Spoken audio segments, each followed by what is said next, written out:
Hey guys, this is Dr. Aeronautics. By 2 requests, here is the Carolinian Train 80 at Charlotte, North Carolina. 6:40 a.m. departure is just over 4 minutes away. This is the train that we'll be in. As if that wasn't obvious enough, we have a P42 Genesis, and in testing the consist I actually had to add another one. This wasn't part of the request, but I had to add the second one or we would have been having a journey that involves me screaming my head off. So we have a baggage car, and we're using Amfleet 2 for this. We have a coach class, and I have to remember the key to switch vehicles, and I can't exactly remember that right now. It kind of bugs me because I'm under a short period of time. But we've got some coach, and I think somewhere back here there should be a like a cafe parlor car or something like that.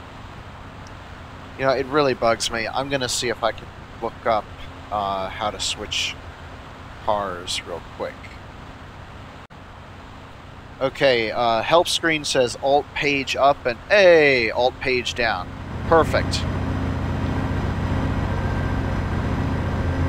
So 2 P42 Genesis is, I guess the word would be genocide. I don't know. Viewliner baggage car. And then we've got Amfleet 2 coach classes. There it is. There's your cafe. More Amfleet coach classes until we get all the way to the end. This is a pretty heavy train, so you can expect the engines to be working pretty hard. I see that they improved the overall passenger view from the first train simulator. You actually couldn't turn the view totally around. There was no car, and there's quite a lot more detail. The ticker says restrooms this end, which is actually kind of funny. And now there's some nice curtain detail. So I really like it. Hopefully it will be quite enjoyable through the, what is this? To Raleigh, practically 4-hour journey. And I need to start keeping an eye on the time. We're at 6:44 now. Just 1 minute from departure.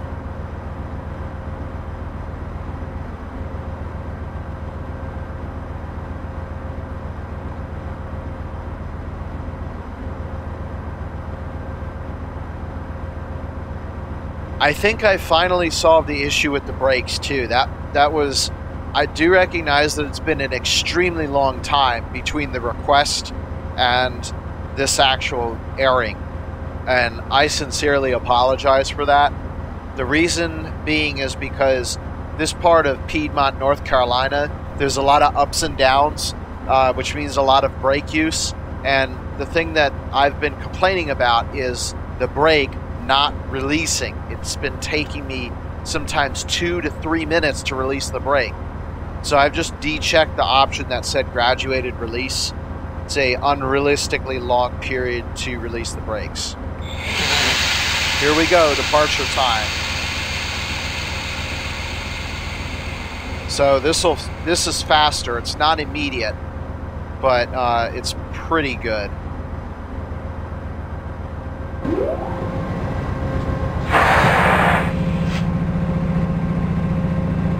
It takes a long time the first time because I think you have to charge, but subsequently after that it gets a lot better.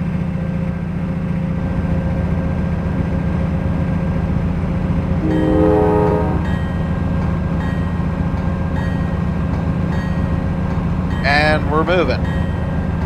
Perfect.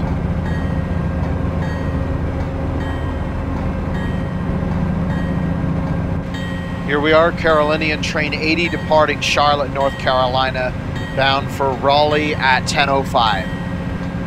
The next stop is, and forgive me if I'm mispronouncing this, Kannapolis at 7:10.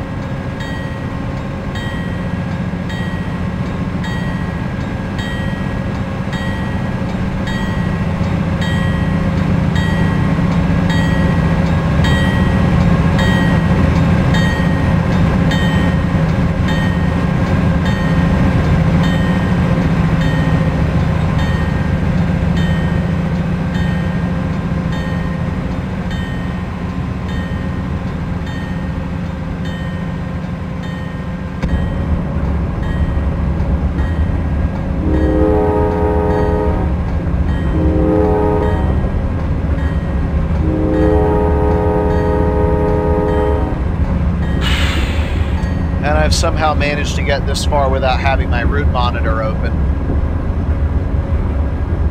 This is actually my second time.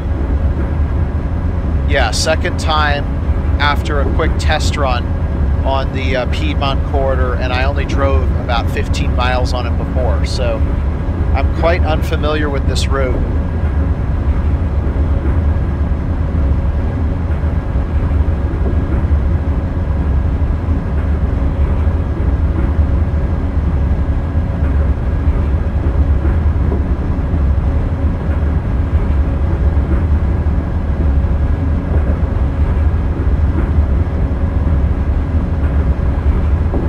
Actually, you know where this looks almost exactly like my cab signaling display, so I'm going to stick it right about there.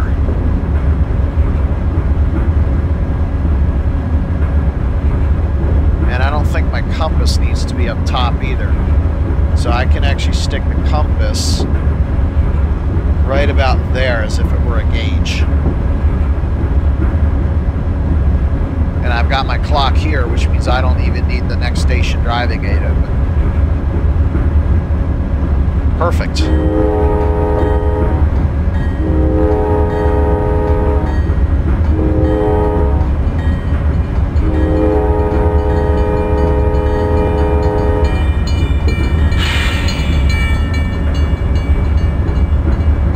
Okay, some facts about the Carolinian. It originates out of New York City. Interestingly enough, it's not from Carolina, it's to Carolina. Milepost 0 is in New York City, and we just left the very end of the route, which is Charlotte, North Carolina, at milepost 704.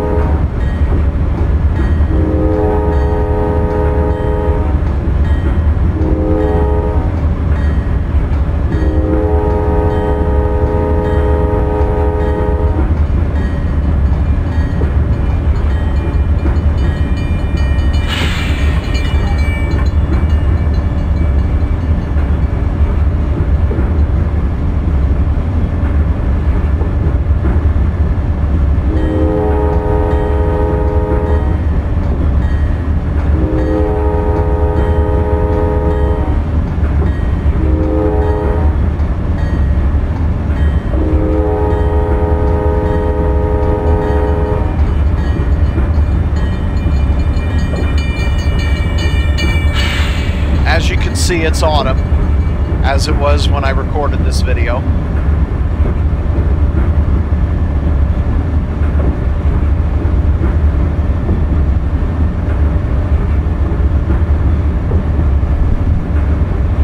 So of the 704 miles, I can drive a train in Train Simulator all the way down 280 miles to Fredericksburg, Virginia.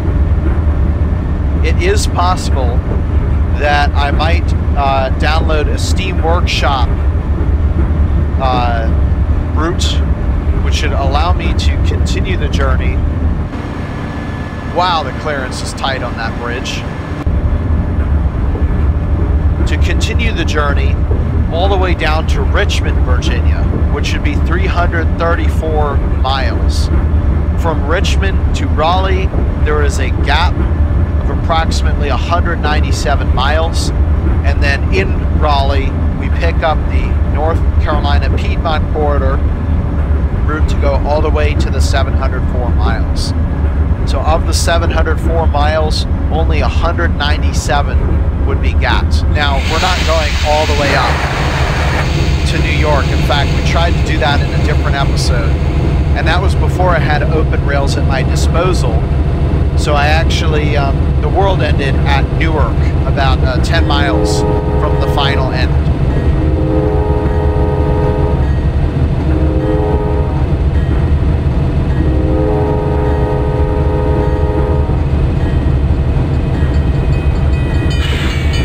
All right, the moment of truth. How quickly can you release the brakes?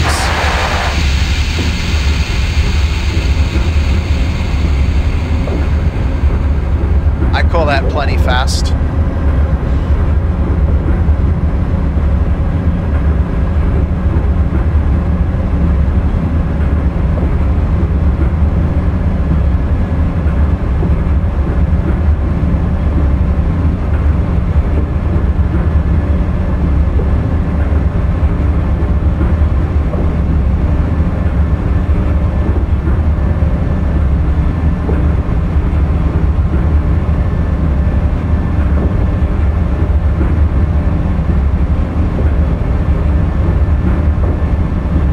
surprisingly enough, I was expecting to see more rolling hills, because when someone says Piedmont, the first thing that comes to my mind is the rolling hills that are to the east of the Appalachians. But surprisingly, the grade is actually rather flat, and most of the area is actually farmland. There's more farmland up to Greensboro, and then from Greensboro to Durham, there's more farmland. And it's not until you get to Durham when you start to go into the southeast mixed forest for the rest of the route to Raleigh.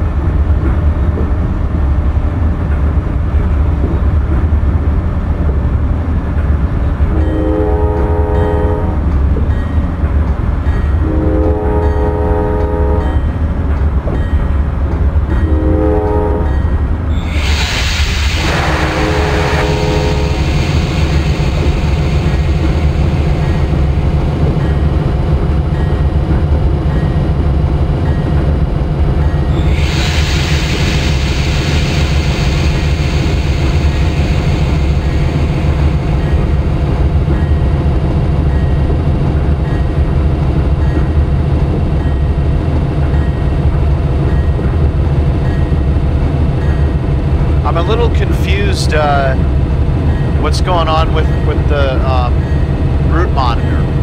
So it said there was a speed limit of 30, but that seems to have disappeared. So I'm not sure whether to do 30 or full speed. So I think what I'm going to do is just slow to 30 and then accelerate again, and then take a note that I need more room to slow down.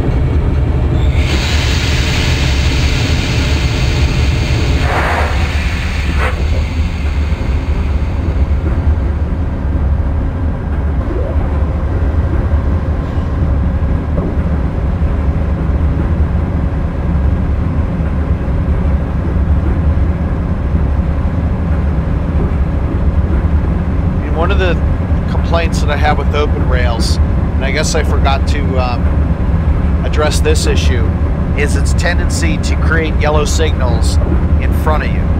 Now I think there is a way to do it, and that is, or to fix it rather, and that rather is to uncheck the box that says, for realism, turn signals yellow in front of the train. Now, the reason I'm pretty apprehensive about it is because I don't remember checking that box to begin with. So, as far as I'm concerned, that setting is off, but the behavior seems to indicate differently.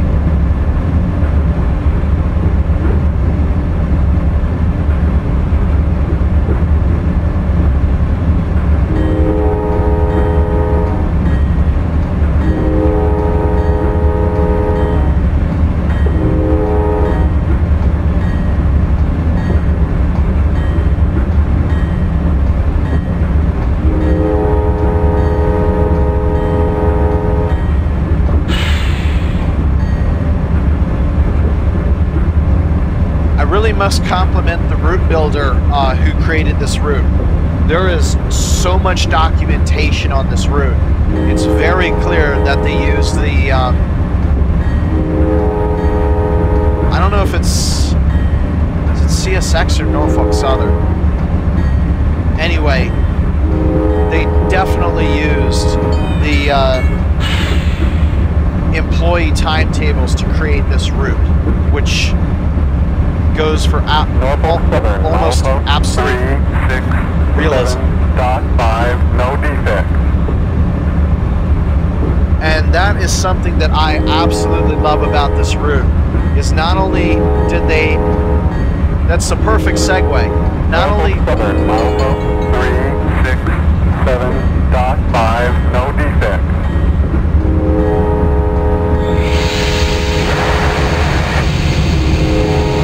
Not only did they create the route from the employee timetable, but they also managed to get the dragging equipment detectors correct.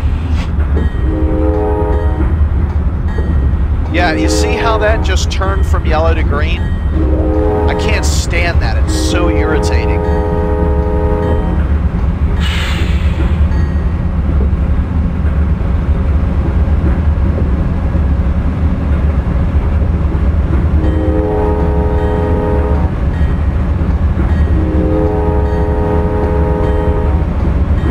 Alright, so a little bit about the computerized voice that you just heard there.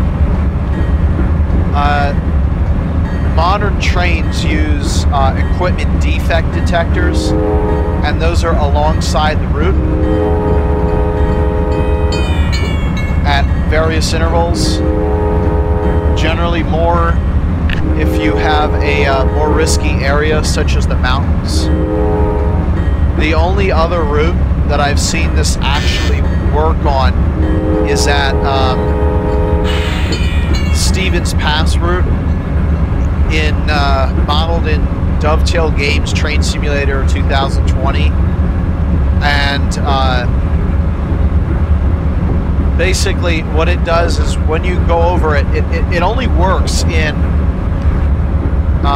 when you're doing a career scenario or a regular scenario. It does not do it in quick drive, and it does not do it in free roam either.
Curious, here's what the Stevens Pass dragging equipment detectors sound like.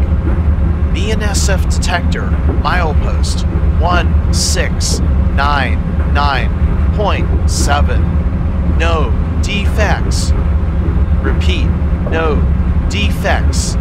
Axle count 2-4. Detector out. So that's what that sounds like. It's a little bit more believable because the voice is more Microsoft Sam in how it sounds. But anyway, nice to see that simulated here.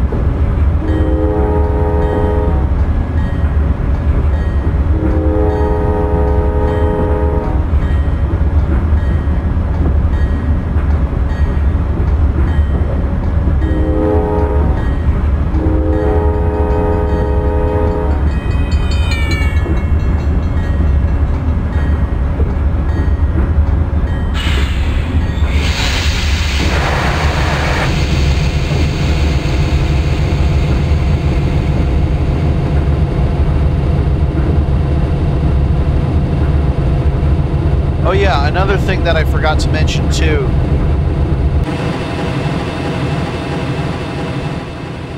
I installed Cosmos, which is a advanced weather tool for OpenRails. So you'll probably notice that the sky looks a little bit better than how it looked before. I don't think there's any fog simulated, but the help screen has alerted me to the fact of fog, so I can try to reduce the visibility a little bit for realism here. I'm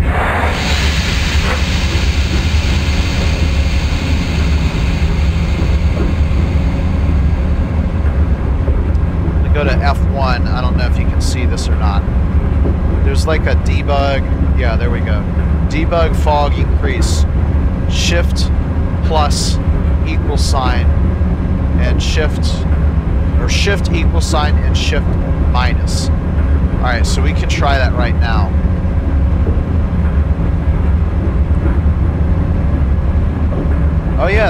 that's having an effect. Let's see if it works on the landscape. 1, 2, 3, 4, 5, 6, 7, 8, 9, 10. No, that's just... Oh yeah, okay. So what we need is a combination of fog that, like, right about there on the landscape would be realistic, but you also need to show the sky at the same time. Wow, that's crisp. I just removed all the fog.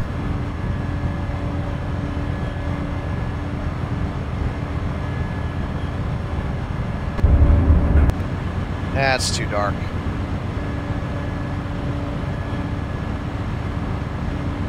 Probably right about there.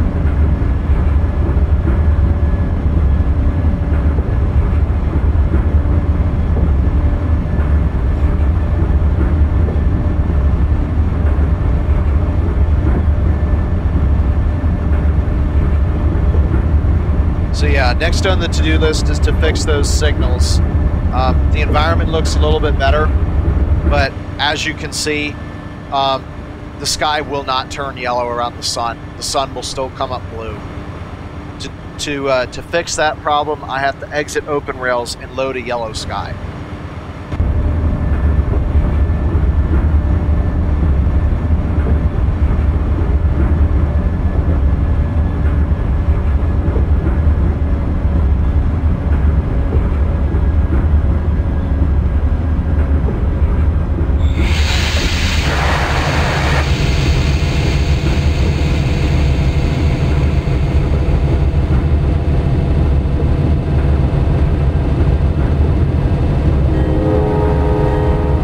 That's important to me because I want to do a lot more longer trips in OpenRails.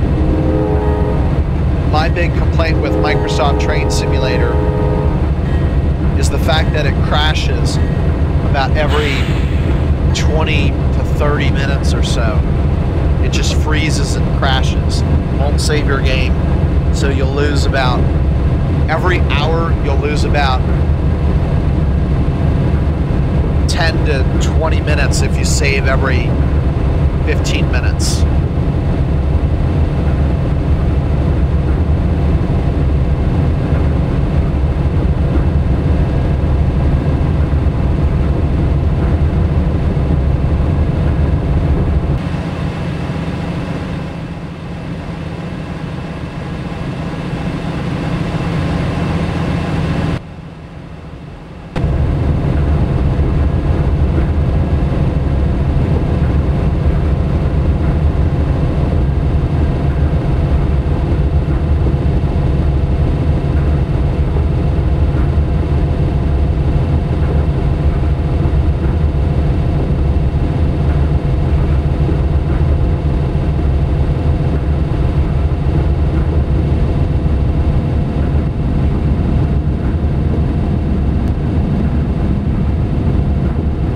Another problem too, I think, with Microsoft Train Simulator is that when you add the dynamics at the same time as the air brakes don't work, which is kind of annoying.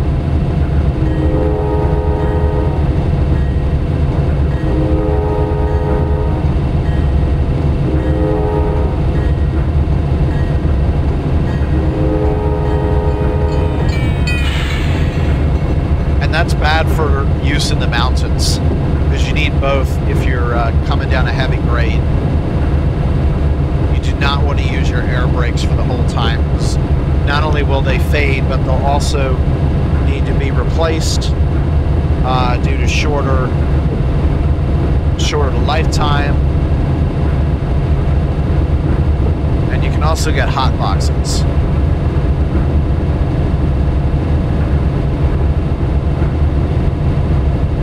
And in extreme cases, also wheel flattening. And that's a really hard issue to fix.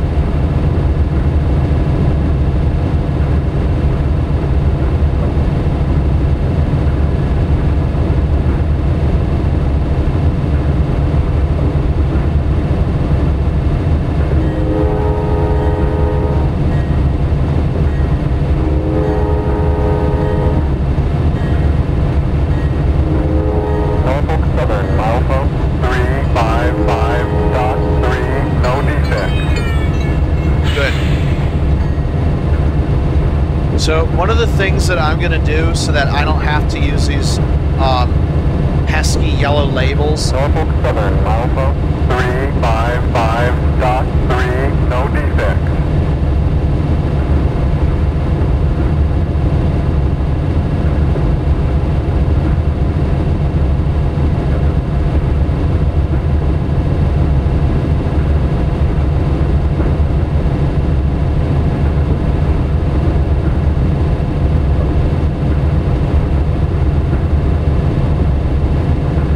So I'm going to write down the mileposts. Well, they're not mileposts. They're route miles from the schedule, and I'm going to cross-reference them to the actual mileposts. That way, I'll know exactly what station is at what milepost. I'll do my route learning off camera because I'd just rather go without the labels.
Was I-85 that we just crossed.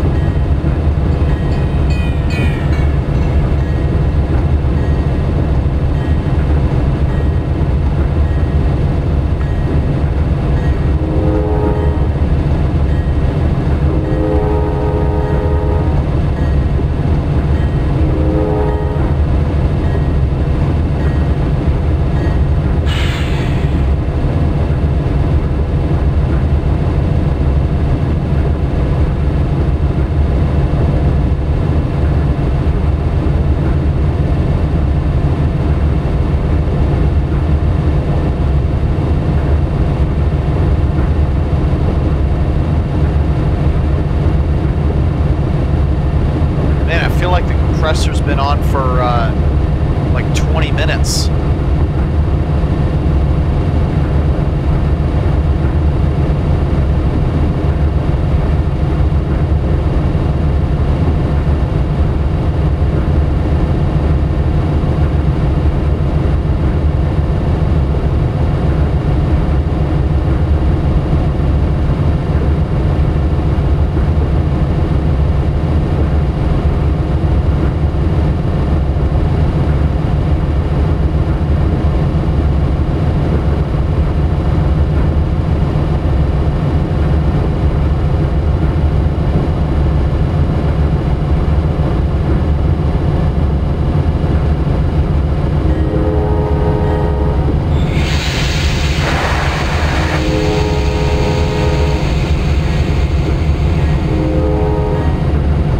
Late to our first station stop, unfortunately.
So one thing that is rather unfortunate is while I'm planning the route, because I haven't driven it before, there are some platforms where you'll get the station having like a temporary platform on one side and a full service platform on the other.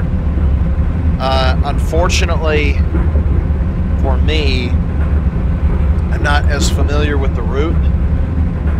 So what that means is some of our stops are going to be on those temporary platforms in the event that the platform is on the southbound side. And I think Kannapolis is one of those that is going to be on the wrong side.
Alright, 4 minutes late. It's not that bad.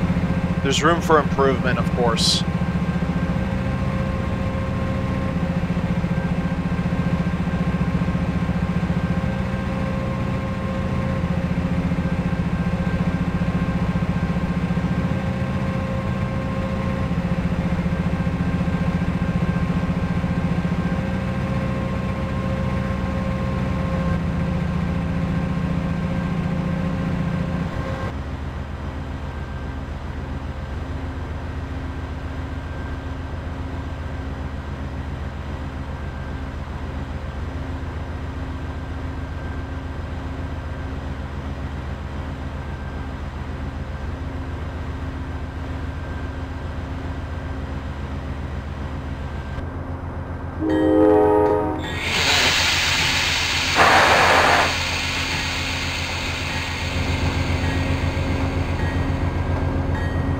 Alright, next up we got Salisbury.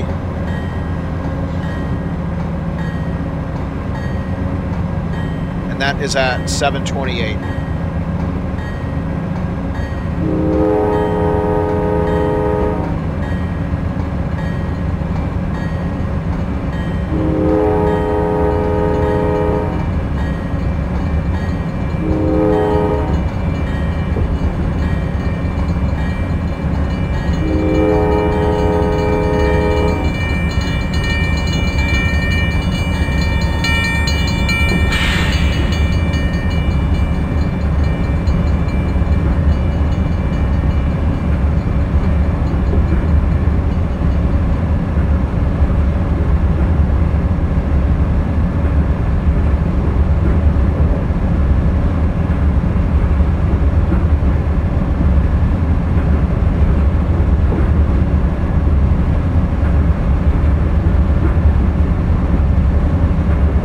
If I did my math right, Salisbury should be at milepost 334 on the Piedmont.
I can't read the upcoming speed limit.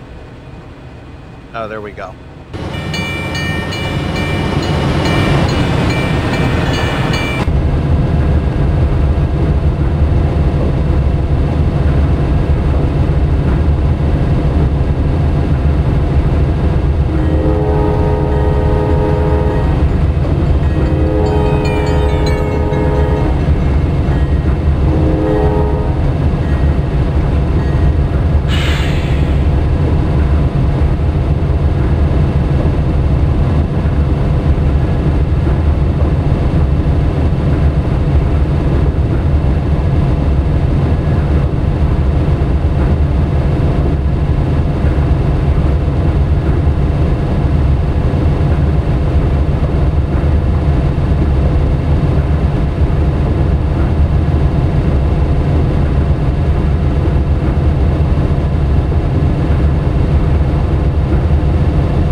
This is the first time we've actually reached the full speed limit of 79 miles per hour.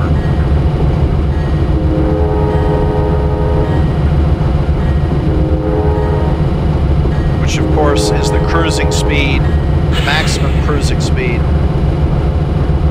of any North American train that is not in a high-speed or higher-speed rail corridor. That is the Surfliner, Caltrain, possibly a few Talgo trains, Brightline, Chicago, and do comment if I'm forgetting one. And then, of course, the Northeast Corridor, which is, and the Keystone Corridor, which are the right now the only high-speed rail lines in North America.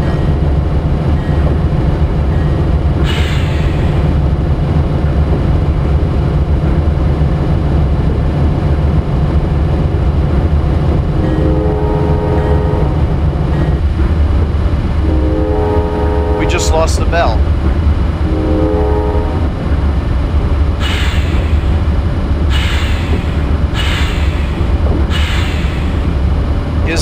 Can you guys not hear that at all? I cannot hear the bell.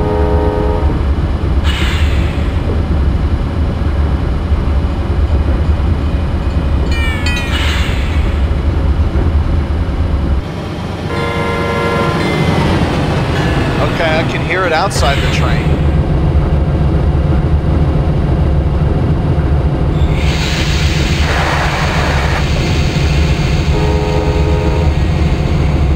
There it is.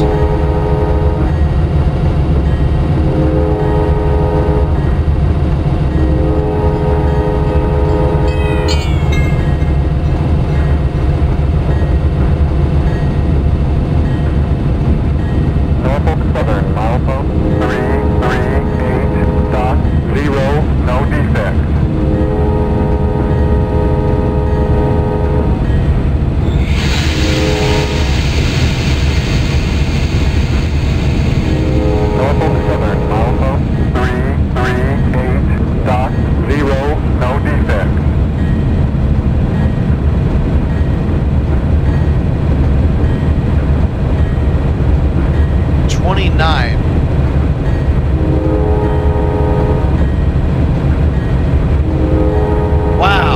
Realistic. That's the first time I've ever seen a train simulator correctly sign the highway of a route with the number that it actually is. That's so cool. All right, well, let me take that as an opportunity to tell you a little bit about US 29. So the north end of US 29 is up in Columbia, Maryland at I-70. That is about 15 miles due west of Baltimore.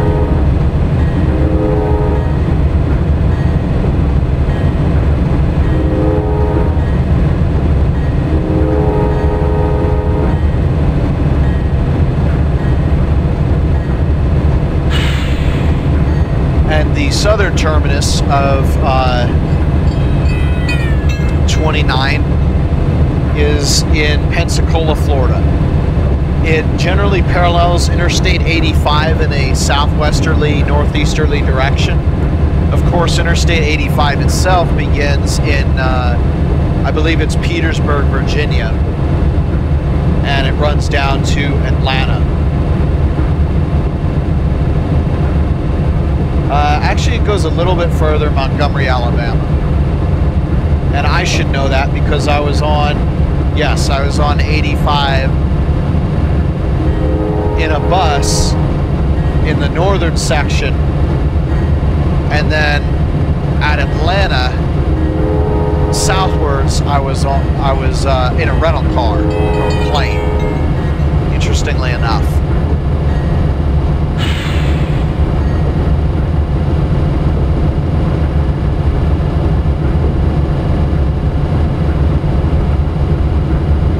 And the strange thing is, now we're going to have to start talking about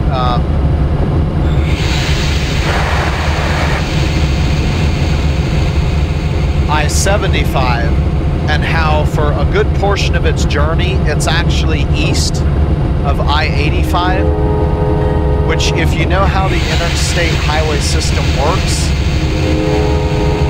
you'll know that that is against Creed. I'm not paying attention to the road as much as I should be.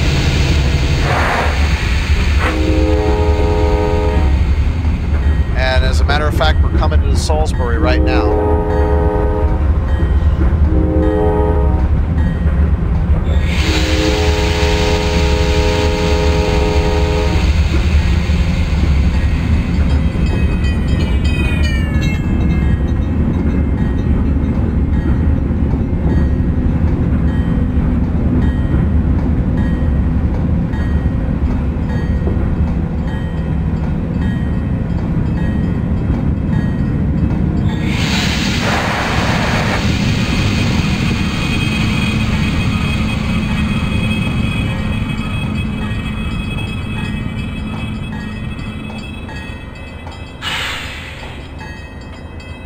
All right, it's 7:30. Part of coming in quickly was intended to try and make up time, which it looks like we did. We're only 3 minutes late now.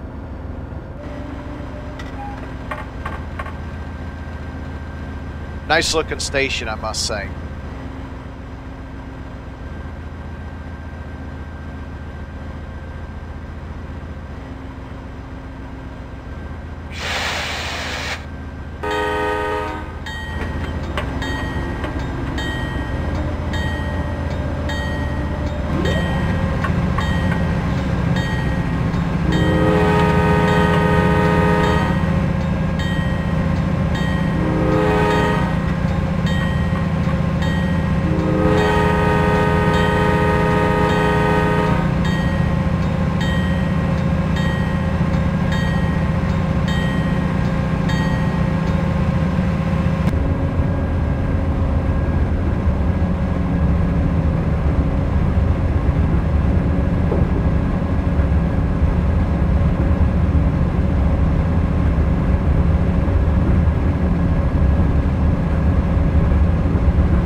Next station is High Point at 8:02, and that is in 34 miles. So we got quite a distance this time.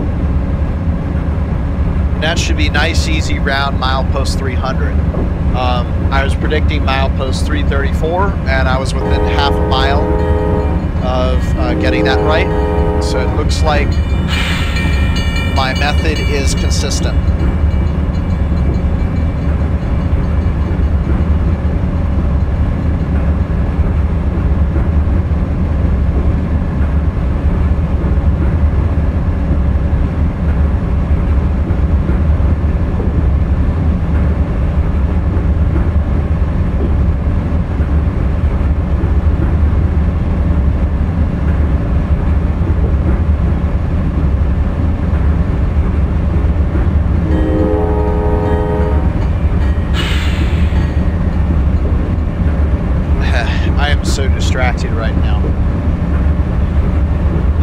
Out of the city, and then we'll talk about Interstate 75.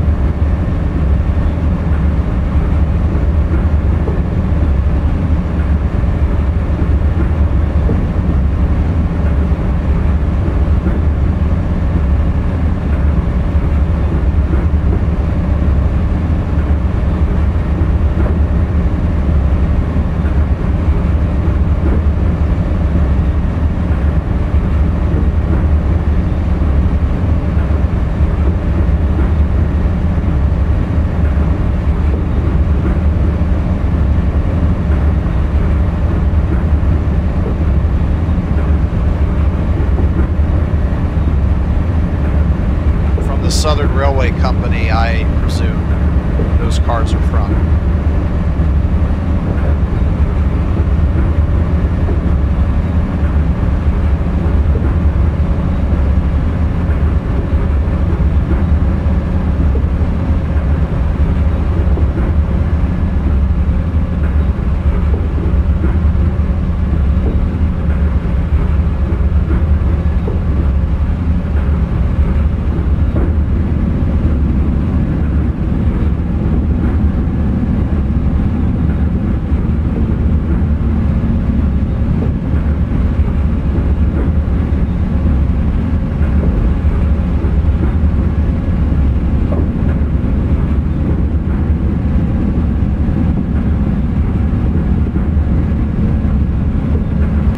I think one issue that I had with this route was that the version of X-Tracks that I had different designs. So you'll note a sudden change in track when we go over certain curves.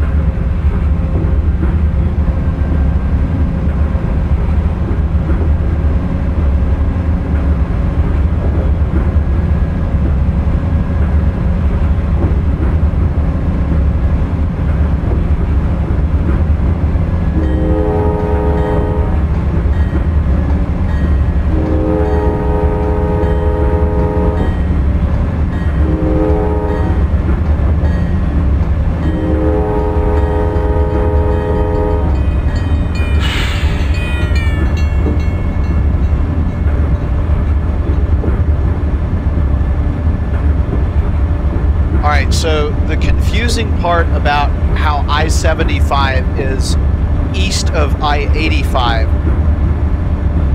is that with the U.S. Interstate Highway System, the numbering was designed that you would have the low numbers in the southwest corner that is near Los Angeles, California, and you have the high numbers in the northeast corner that is near Boston, Massachusetts. So your odd numbers run north-south, the majors end in 5. Your even numbers run east-west, the majors end in 0. The mainline interstates have 2 digits. The spurs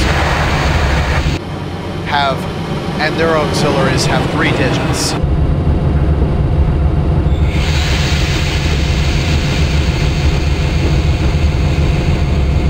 So that's basically the deal, is you have a lower number interstate east of a higher number interstate. Both are majors and both run north-south. It's kind of strange that, you know, at the intersection point they didn't deflect and cross. So in other words, have Interstate 85 go from I think it's Chattanooga to Atlanta, and then rebound and go to Montgomery, and then have Interstate 85 go from Petersburg to Atlanta, and then to oh,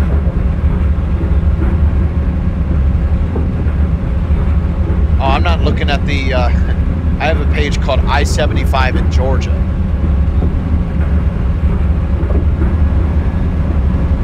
I think I-75 goes down to Tampa, if I'm... No, actually, it goes all the way down to... Wow. It goes all the way down to Miami, and it goes in a strange east-westerly direction.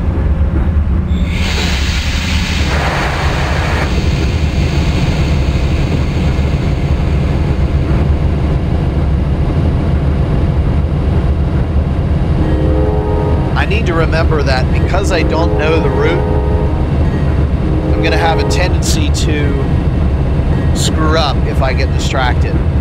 So we're going to look up one more thing, and that's the city of High Point, which I seem to remember being famous for some reason.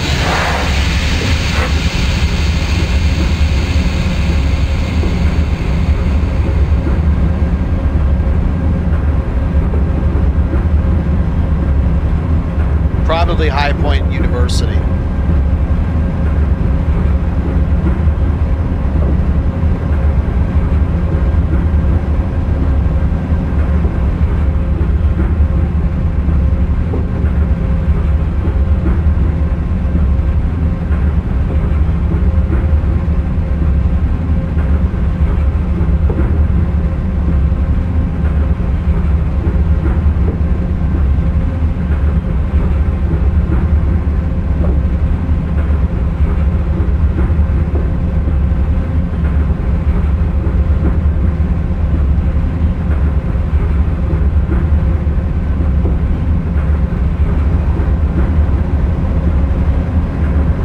Guess as the 45 was to avoid that yard there.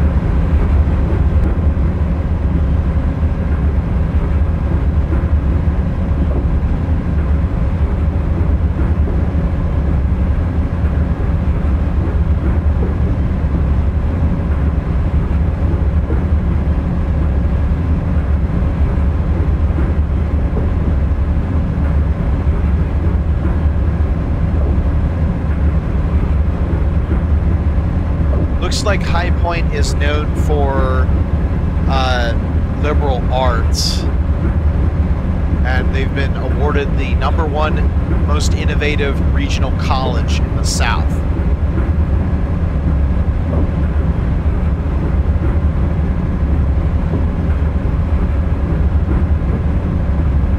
Yeah, I feel like there's a reason why I remember that university.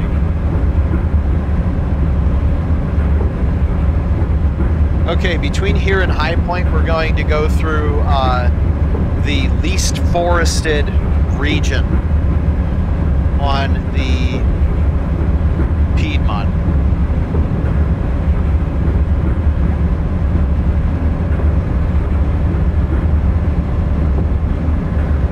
All right, I'm going to close out all the distractions now and focus on driving.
interesting signal. So yellow over yellow.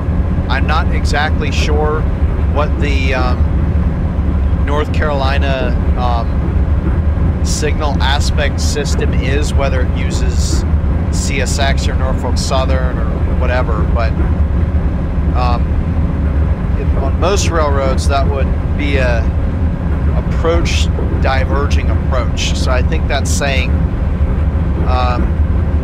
expect the next signal to be displaying approach, proceed on diverging, or proceed diverging following the switch, or following the signal at the divergence, and prepare to find the signal after that displaying stop. Not sure why I received that signal, because the next one is green.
Might have been one of those fake signals that OpenRails just loves to throw at me.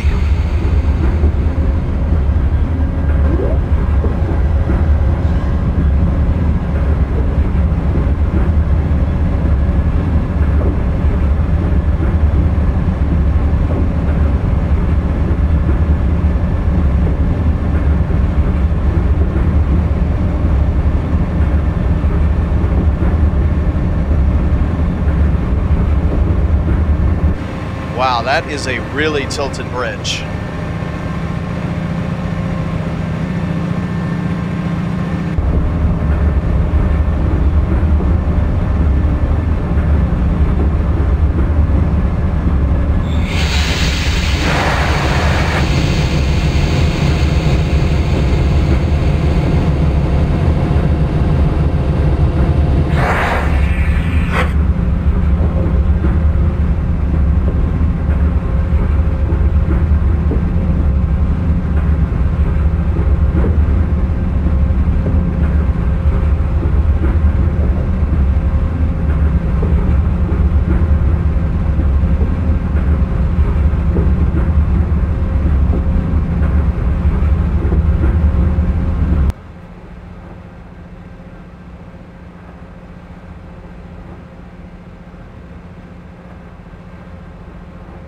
End test mile.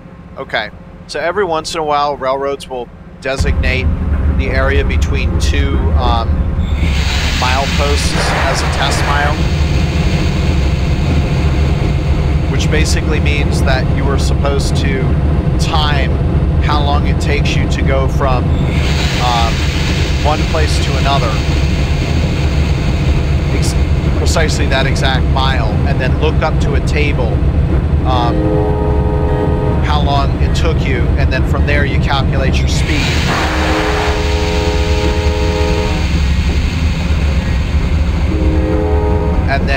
compare that with what your reading was on the mile or the speedometer, and then you can check whether or not it is healthy. Norfolk Southern, milepost 313.9, no defects.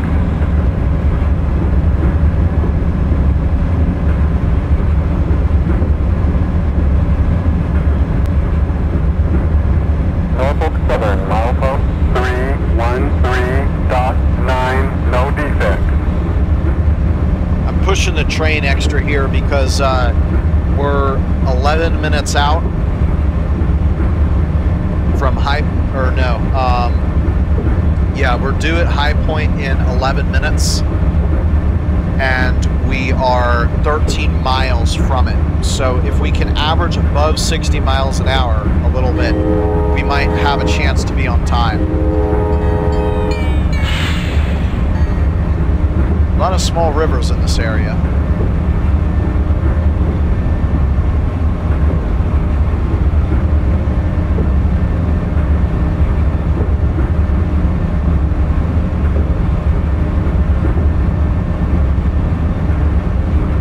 Unfortunately, every once in a while you get those 50-mile-per-hour speed limits because you go from the number 1 to the number 2 track.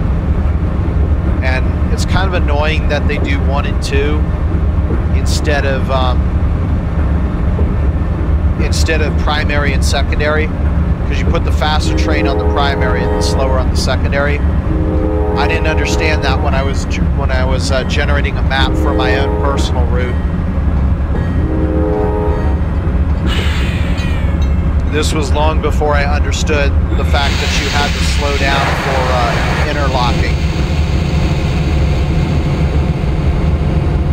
So what I did, not understanding that, whoa, that's really flooded, and not liking the idea how the Northeast Corridor would slow you down switching tracks, I decided, okay, well, I'm just going to make the middle line split into both directions. So when I want to go through a track transition from 3 to 2 tracks, I would have the middle track split and go left and right. Well, the problem with that is the left and right tracks stay fast, and the middle track has to slow down. Which, you know, what's the point of slowing from 150 to 125? Or what's the point of going 150? When you have to slow to 80 before you get back to 125. So obviously I would have had to redesign that.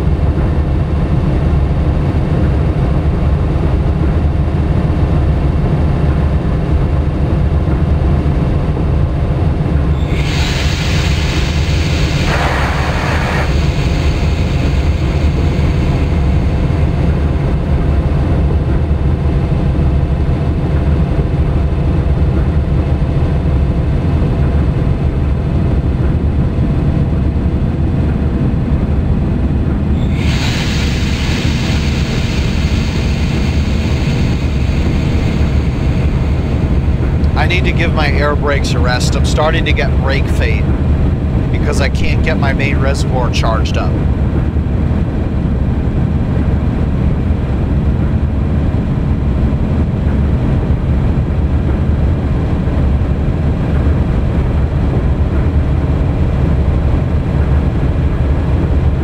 So I can try to fix that by changing the brake pipe charging rate to something a lot faster.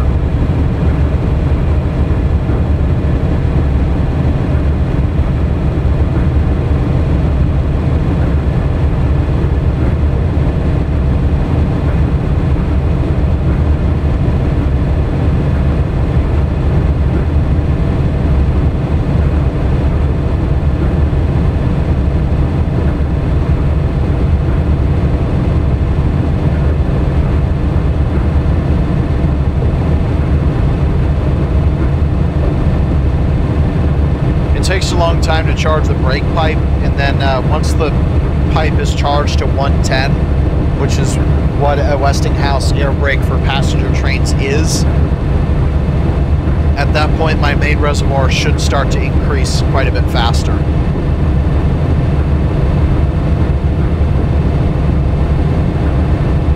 Alright, so we're at 110. Now my main reservoir should go up a lot faster than before. There we go.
Signs I haven't been able to figure out. Alright, 140. The compressor should be able to shut off now. If it weren't for me not paying attention to how fast that 70 was coming.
Compressor should be able to shut off.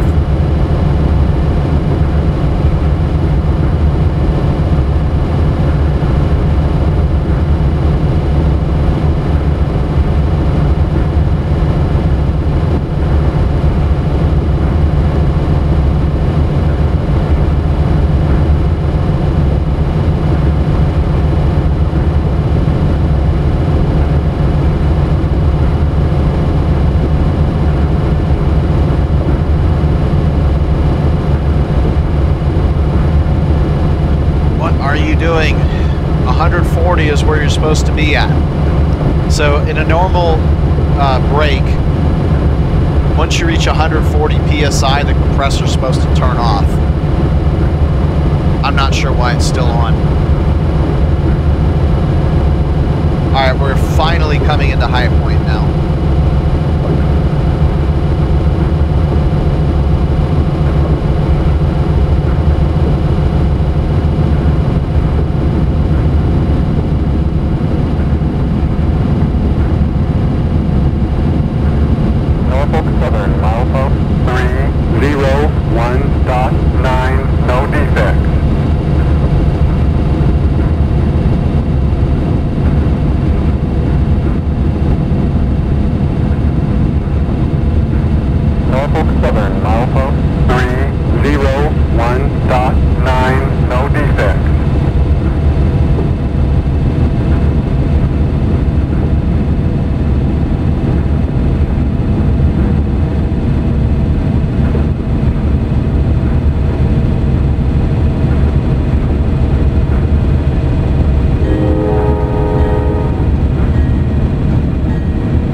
at High Point now.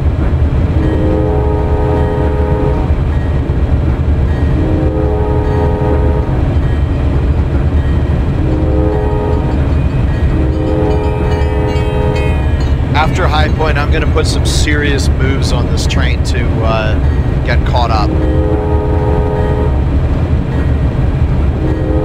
It's going to get pretty intense.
Not too bad. We're 2 minutes late.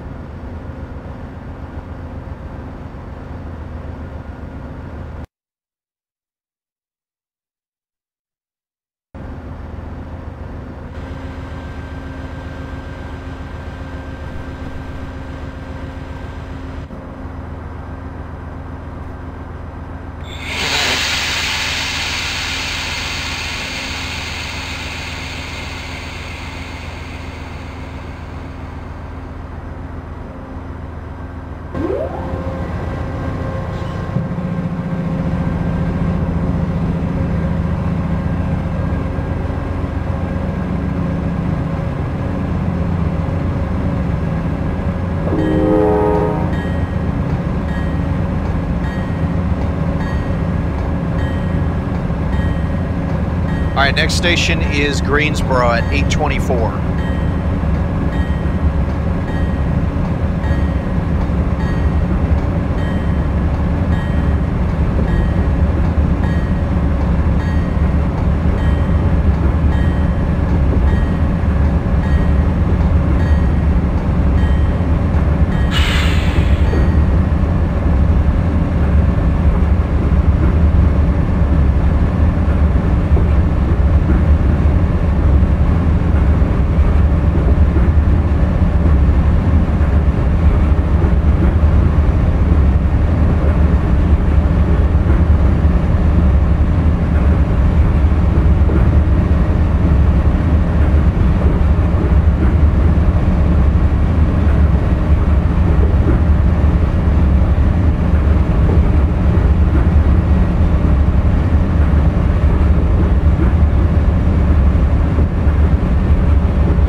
Grab controls with my mouse in Microsoft Train Simulator and OpenRails.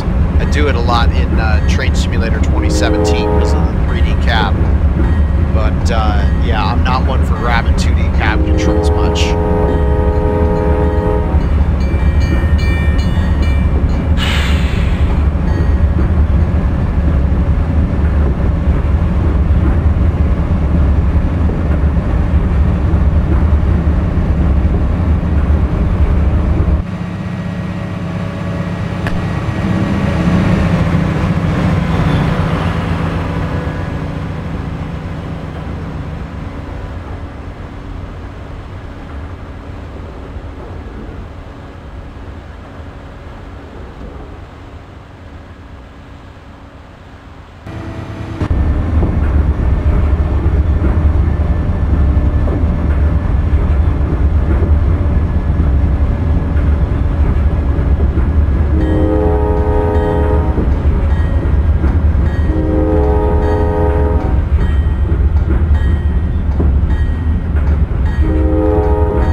which I said was rather interesting, was I-74, which is an east-west route.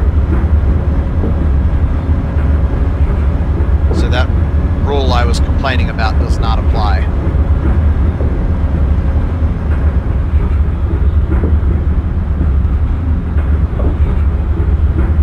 The compressor's finally off.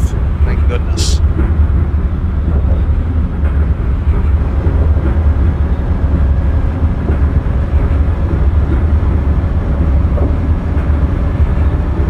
Okay, Greensboro is at milepost 284. And this, by the way, these numbers, they are counting up from Richmond, Virginia.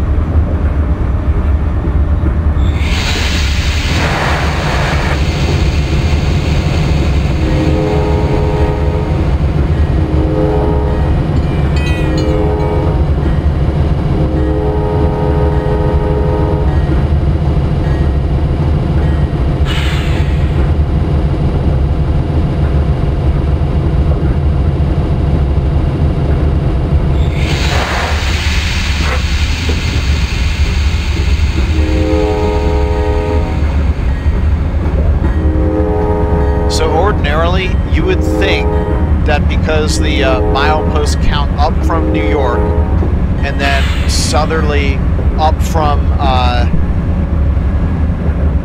from Philadelphia, naturally you would think that they would next count up from Washington, D.C.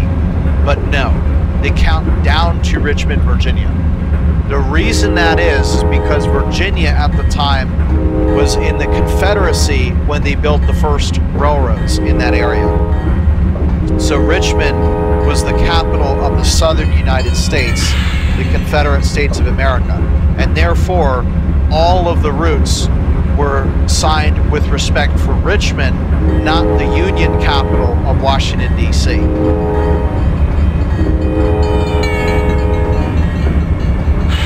So thanks to that fact, poor Washington, D.C. has no mileposts being numbered out of it, except for the Metropolitan sub, which goes out approximately 40 miles before it is then renumbered by the B&O main line out of Baltimore.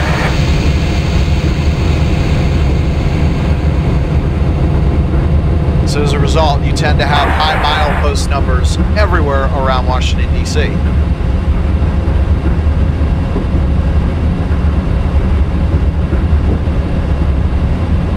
However, Richmond, the mileposts for Richmond only go to Washington. And likewise, south of, or actually against likewise, opposite-wise, south of Richmond, they count all the way up to and including Miami, Florida at 1036. So that milepost numbering that we're on now, 293, will continue all the way to milepost 1036 before the track ends due to Florida ending and becoming the Caribbean Sea.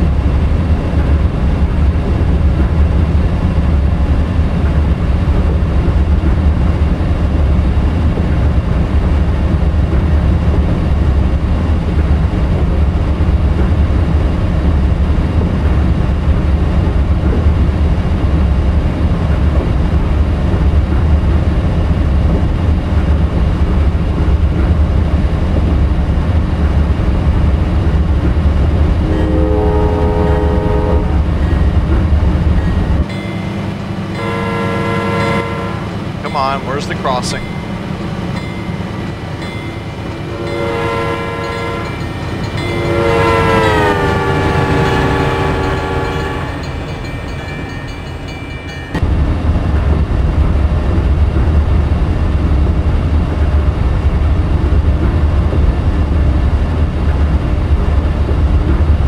Norfolk Southern, milepost 291.5, no defects.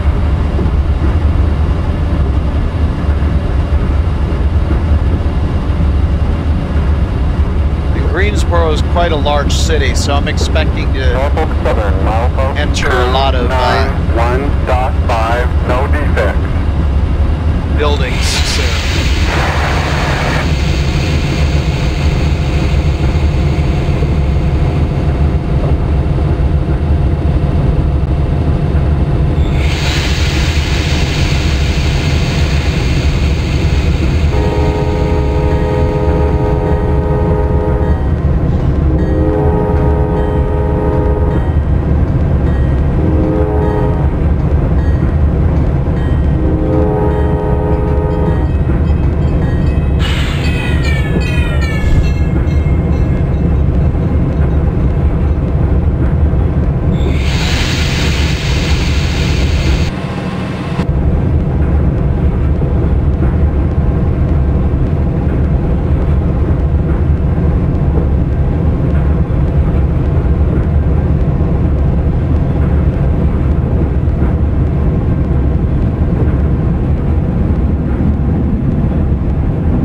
That's quite an industry parking lot there. I'm surprised they have no siding for the railroad.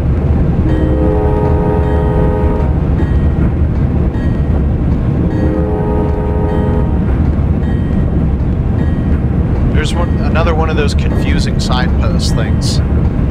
Probably announcing the bridge, but I don't know what the difference is between a bridge and a crossing.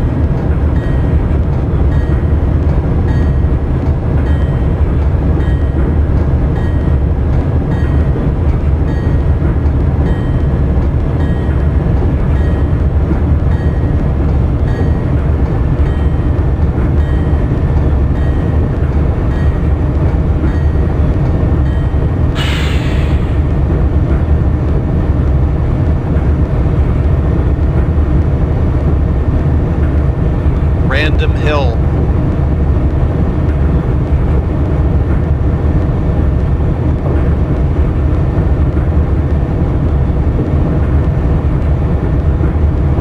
Ah, we must be coming into Greensboro.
Like an approach medium, and that would make sense because we're switching tracks too.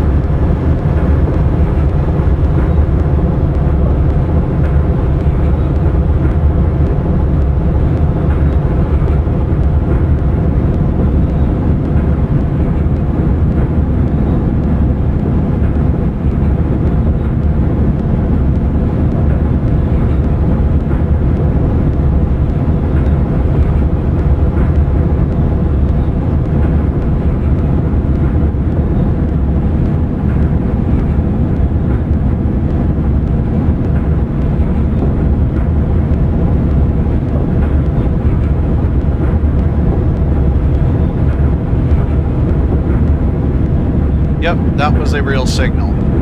So we have a limited clear in its place.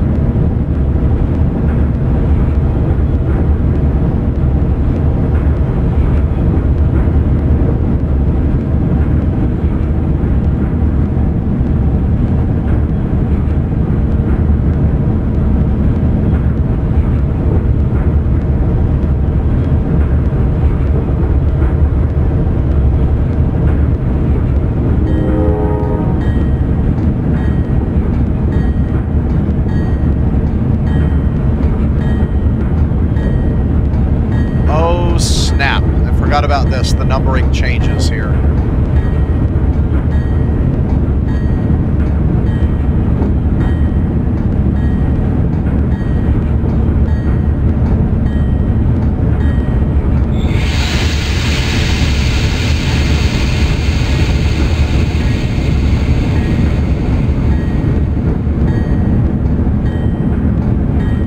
Yeah, we cross onto the H line here, and the H line does not use the speed limits from Richmond. Oh, that's going to be really confusing.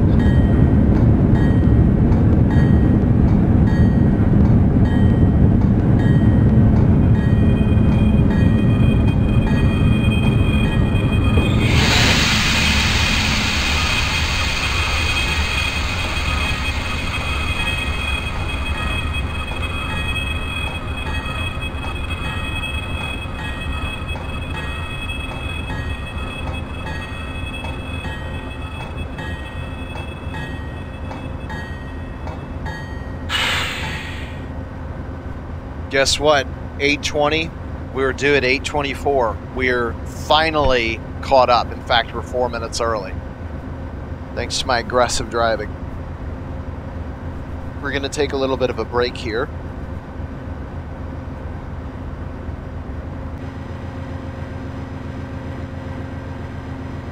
Next station is Burlington at 8:46.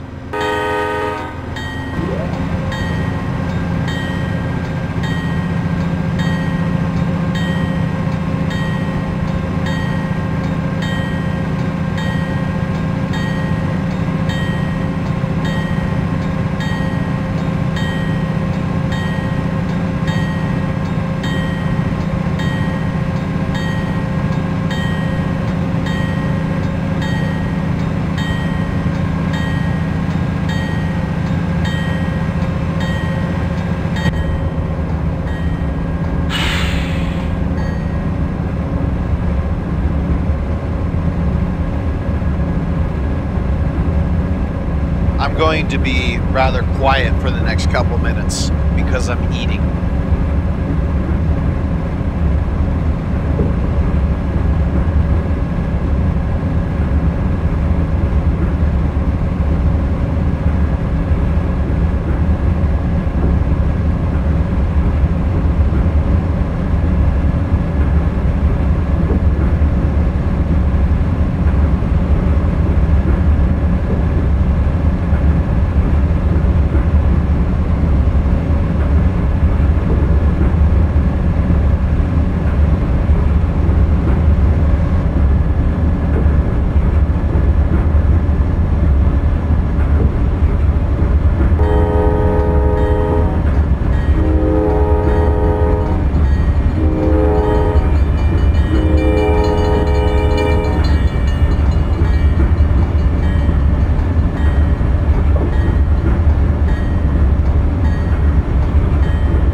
crossings than I would have ever expected. Most railroads nowadays will cut crossings that are very close together.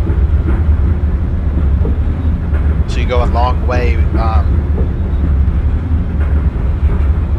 between horn honks.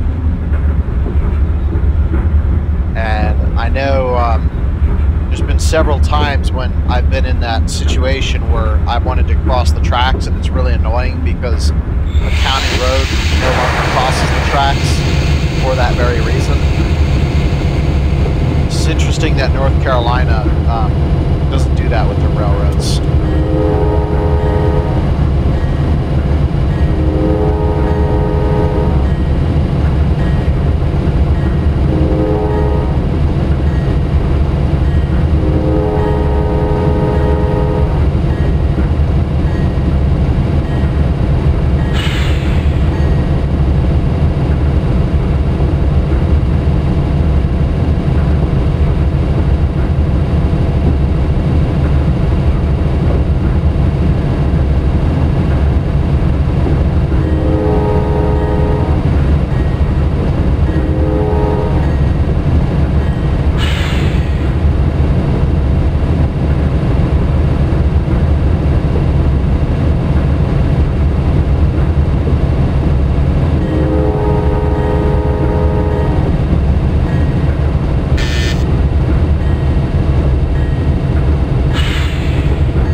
So doing more math, I find that Burlington, North Carolina is at milepost 21 using this new system.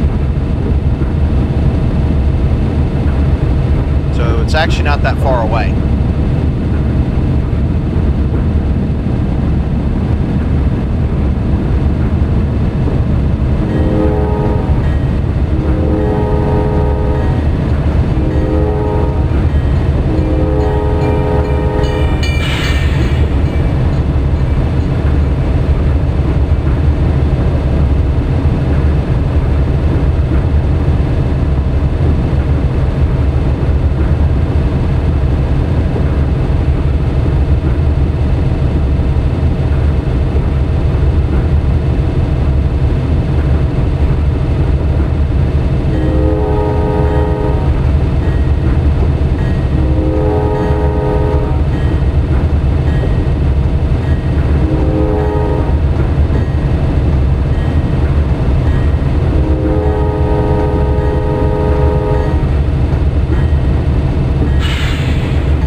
the sign.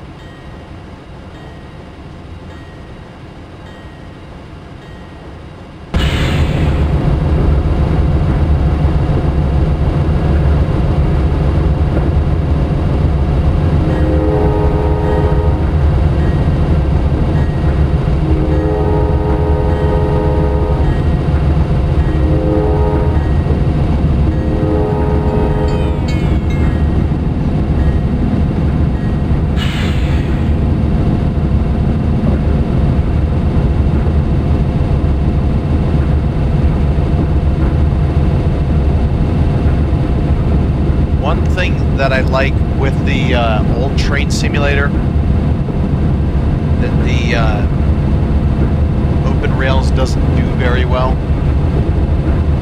is that when you have multiple speed limits together, they cluster in one area, whereas in the old train simulator there would be multiple lines, or I guess character spaces is the correct word.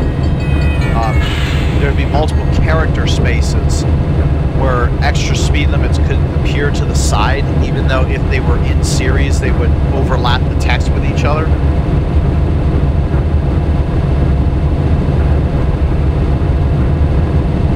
Oh, cool. We're in Elon right now.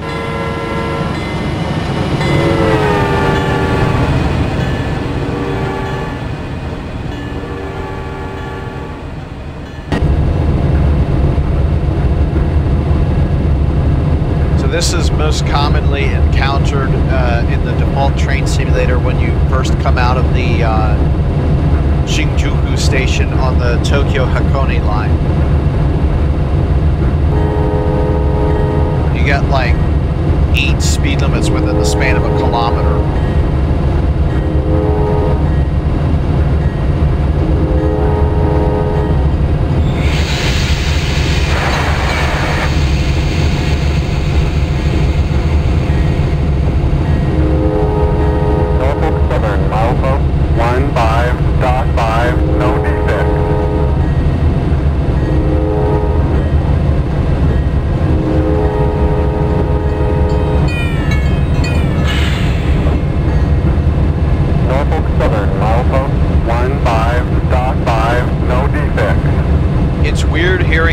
So low, I'm expecting like 4 digits and I only get like 3, so it's like, okay, where's the next one?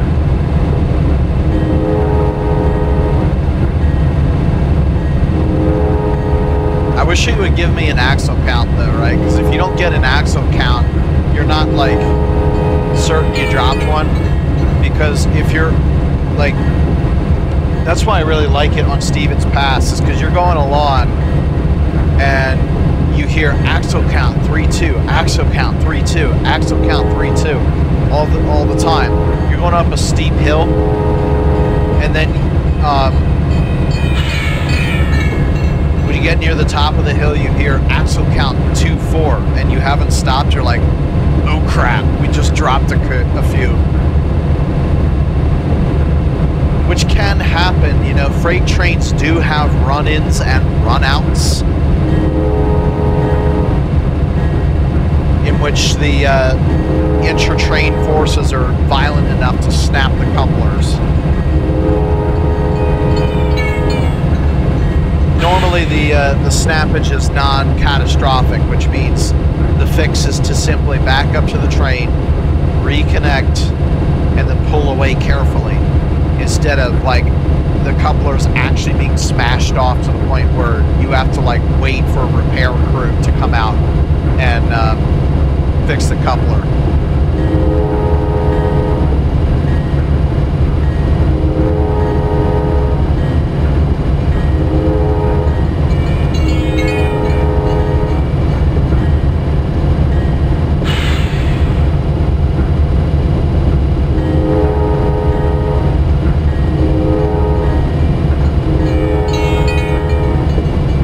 Oh my gosh, that is a track there. Wow.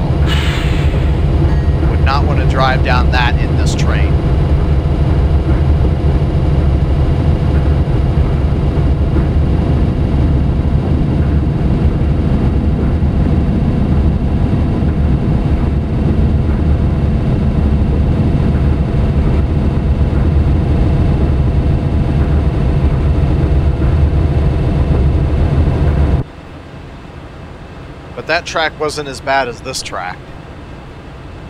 To be honest, I really don't even have a choice about this one.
That's a very cool and unique sign.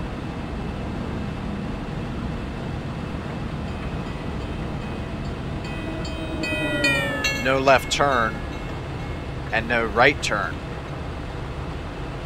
because there's a train on its way.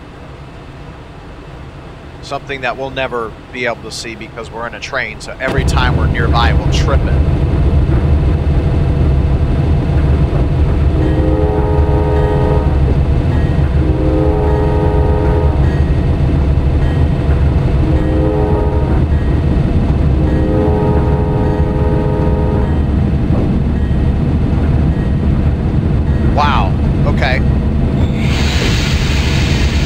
We're gonna really go for it. See if we can stop in time.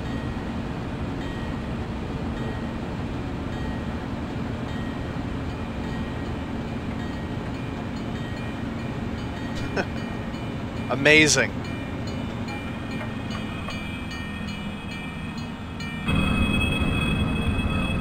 We use the full braking force available to us. I put the air brakes to continuous service, and I used maximum dynamic braking.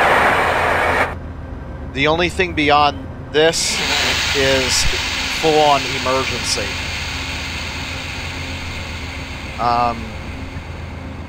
8:46, we're right on time.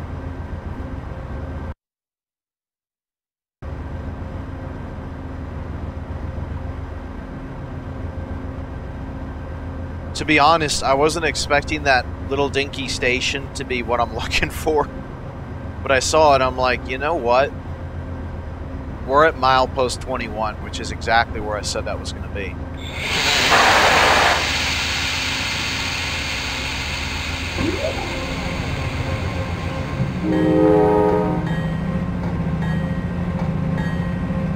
Well, our compressor is going to be on for the next 3 years.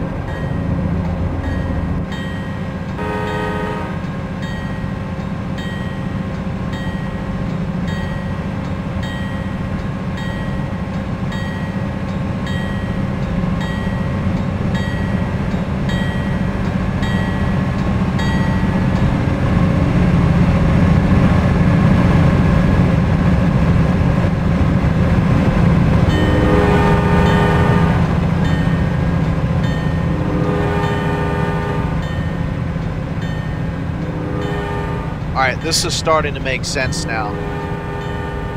Being able to actually stare at this signpost for a long time, that's the Morse code that I'm to sound out. And it only now just appeared to me because when it's whizzing by the train, I can't tell, you know, I can't even read the shape properly, let alone consider what it could mean. But I will definitely try to remember that for the future. All right, next station is Durham at 9:27. And it's another 34 miles to the next station. So this is kind of like Salisbury to High Point. We're going to be on the road a while with this one.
Amazed at the almost total lack of sightings. You know, you would think because this is, you know, the main line between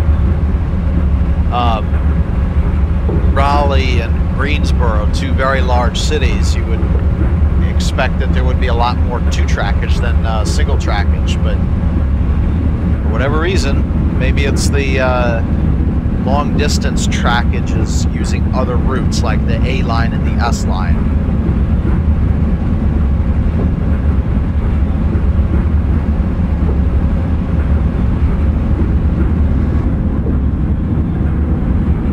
Finally, the compressor's off. That only took 5 full minutes.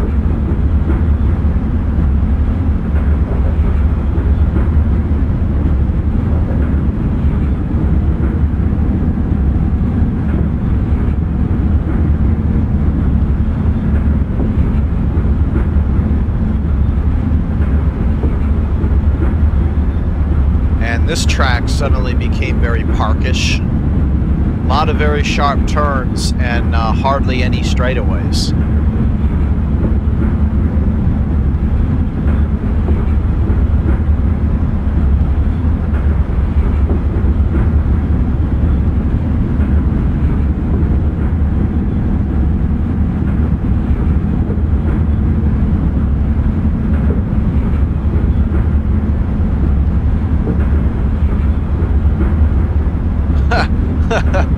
Oh man, that's wow.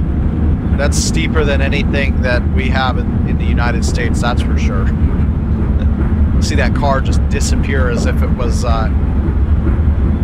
doing a jump like from Dukes of Hazzard.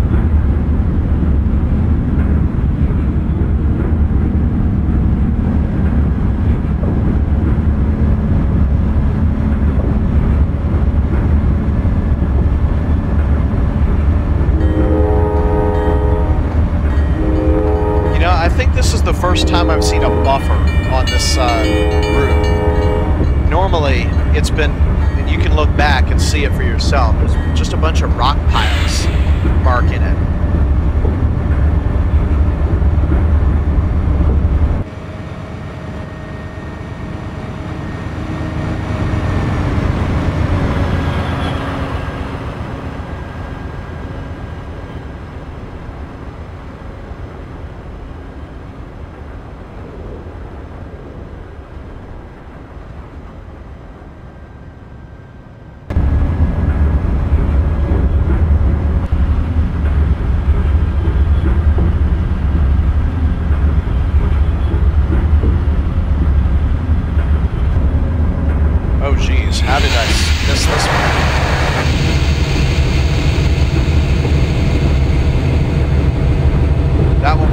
very uncomfortable.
Just under 25 miles to go to Durham, which is going to be at milepost 55.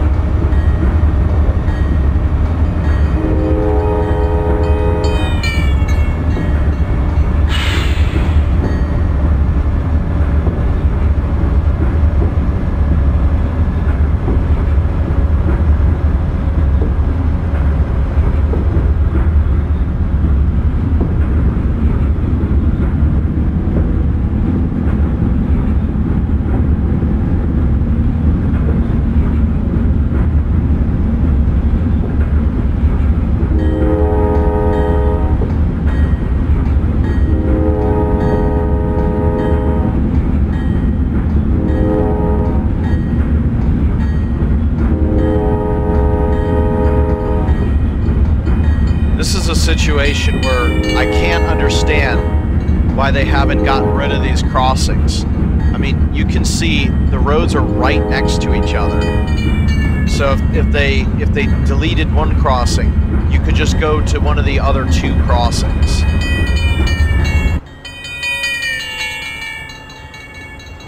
Let's see. I thought I saw a state road sign here, state highway sign. Last one, yeah.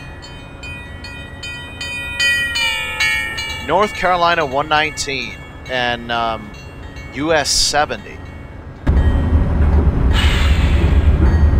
Now that, if that's realistic, I can't tell you anything about those roads. Yep, US 70 and North Carolina 119. That puts us in Mebane, or Mebane. Sorry if I don't know how to pronounce it correctly.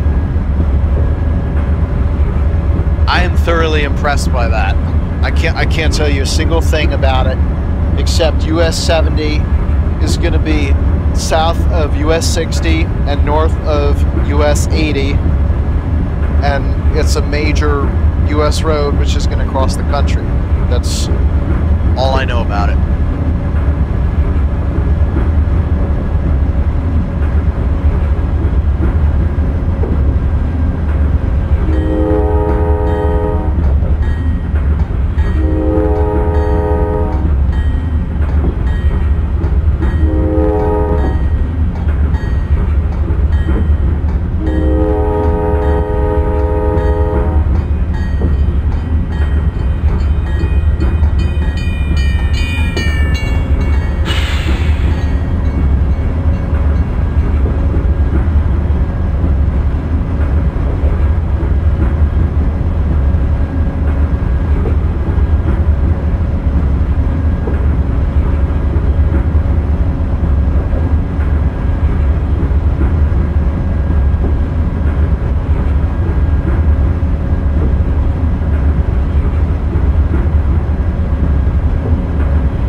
Sick of this 45.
I said about the buffers?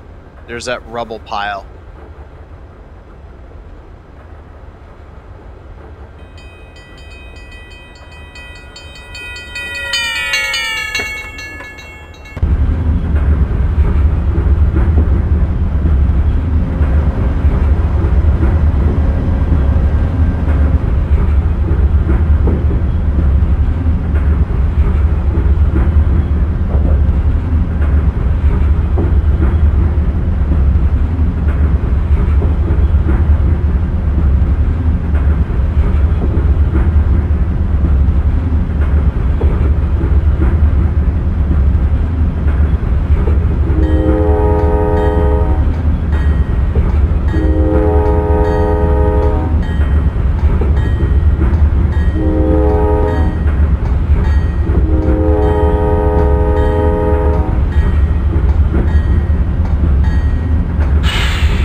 higher speed limits here. I feel like it's taken forever to go to Durham because of the sudden drop in speed limits, probably averaging about 45 to 50 miles an hour as opposed to averaging over 60.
Got a scenery change here from deciduous trees to pine trees. They kind of look like fir trees, but fir trees don't grow in this part of North Carolina.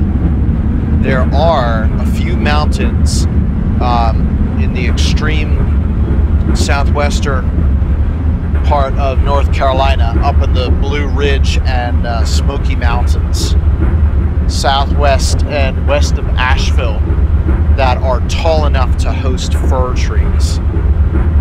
And that is the only place in the southern Appalachians where they can grow.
higher speed limits now. Of course, you know, 55 is higher than 45, but I'll take 65 over 55.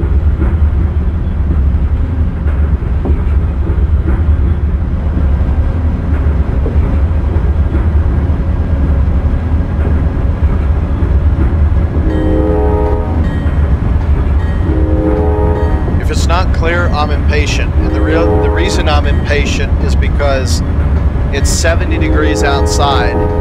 It's 80 degrees in my room. I have my door shut, so you can basically imagine that's only going to result in higher temperatures. So the longer I'm doing this, the hotter it's going to get in my room. And my computer has demonstrated the ability to raise my room's temperature by about 15 degrees Fahrenheit. So if it's 70 degrees outside, that kind of gives you an idea of how hot it can get inside.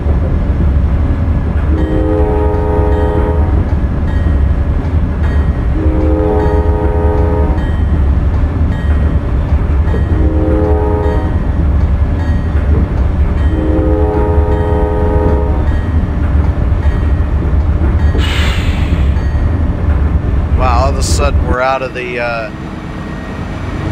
winding tangly woods, and we're on some dedicated right-of-way now to get some speed.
Highway beside us is Interstate 85 again.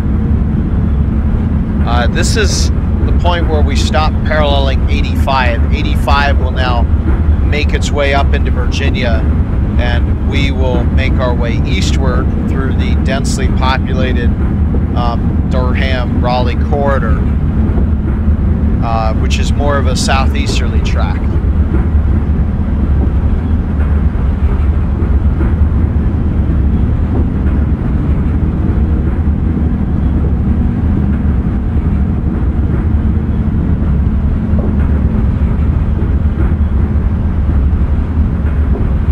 Reached our most northerly place on this route.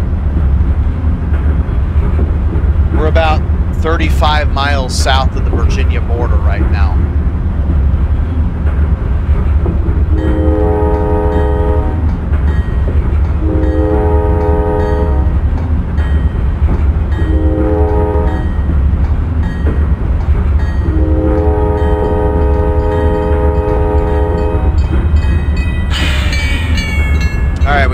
approach signal this time. Wondering if it's just one of those joker signals or if it's a real one.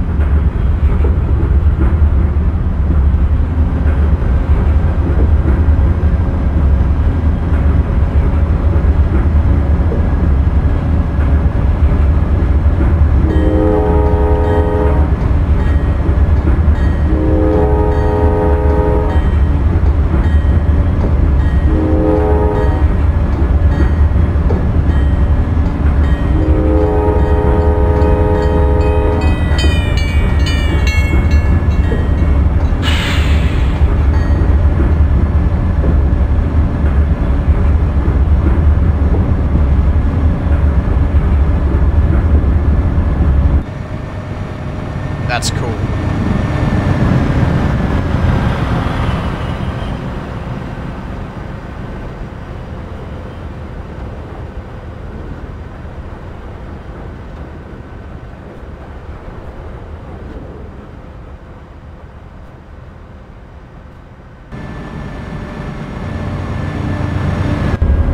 The neat thing is I was doing pretty much exactly the same speed as traffic.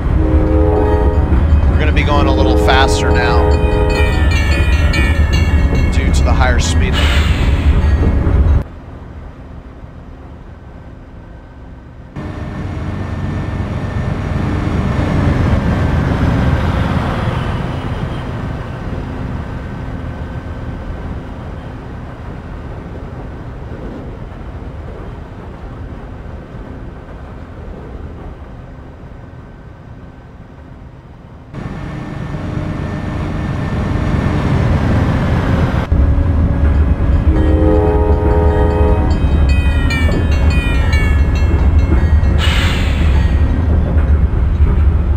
We should be really close to Durham now.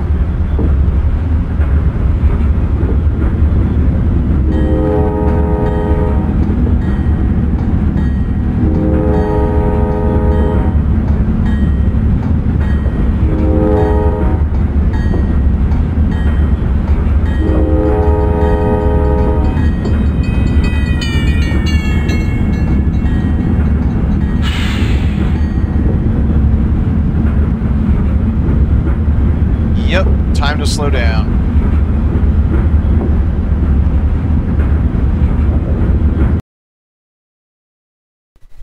Hey guys, this is Dr. Aeronautics after the fact.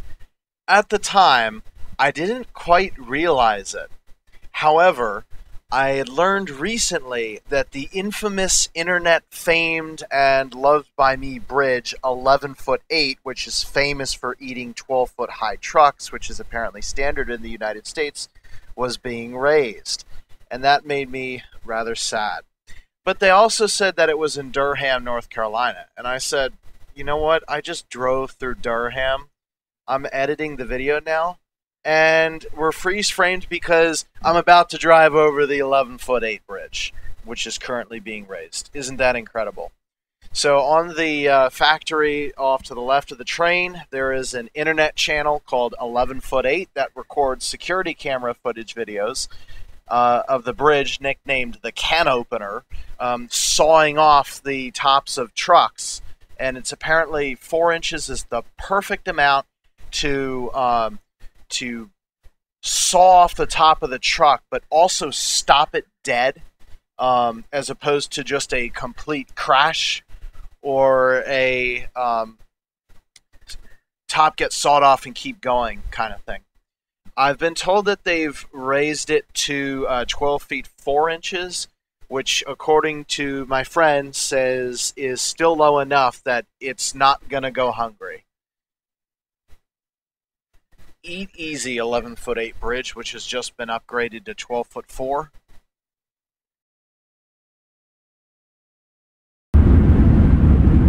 Thank goodness, I thought it would never come.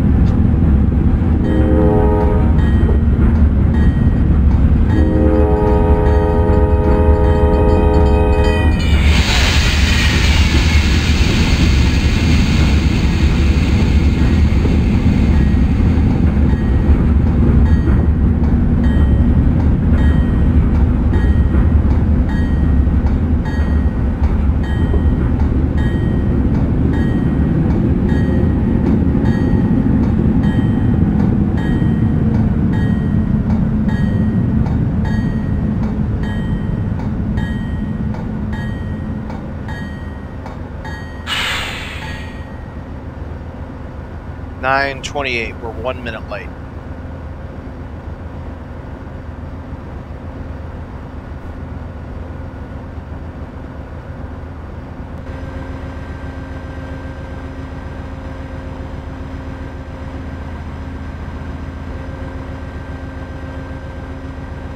And as you can see, Durham's quite a large city.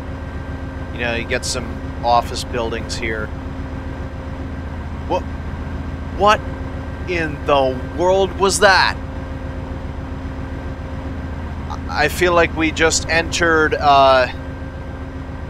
what is that game called? Big Rigs Over the Road Racing, and someone decided to throw it in reverse. Well, there you go, Easter egg. Gigantic Easter egg.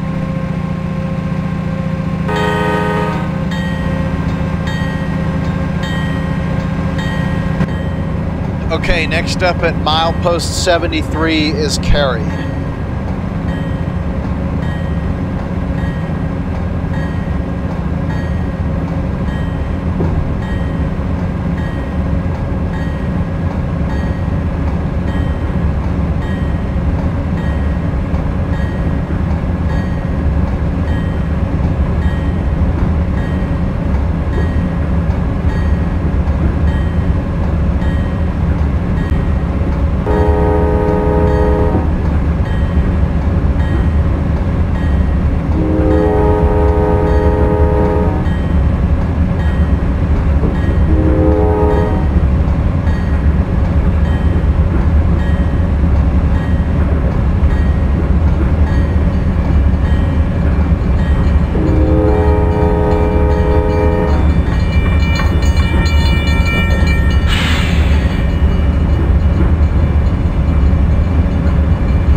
So this is now CSX territory.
back and forth between idle and dynamic brake 0%. Kind of really annoying.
How this railroad doesn't post their speed limits. I think the only other railroad in North America that I know does that is the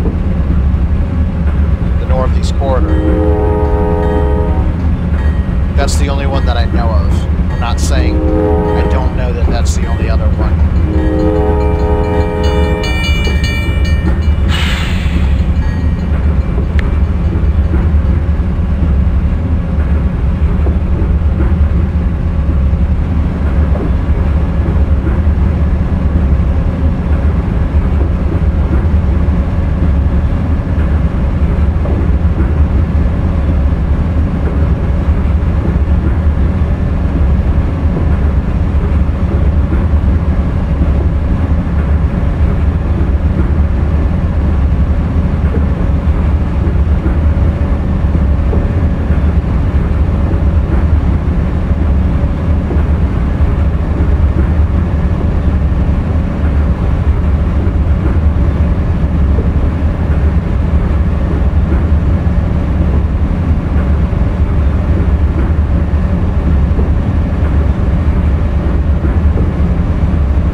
Really funny is I was watching the elevator. 62.3, no defects.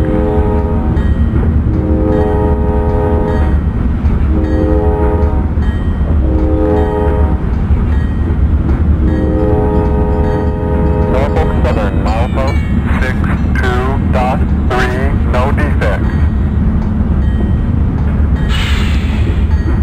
funny thing was I was watching the Elevator channel, which is a great channel. I highly recommend that one. He reviews elevators, and every once in a while he'll review like a train trip, specifically an Amtrak long distance trip.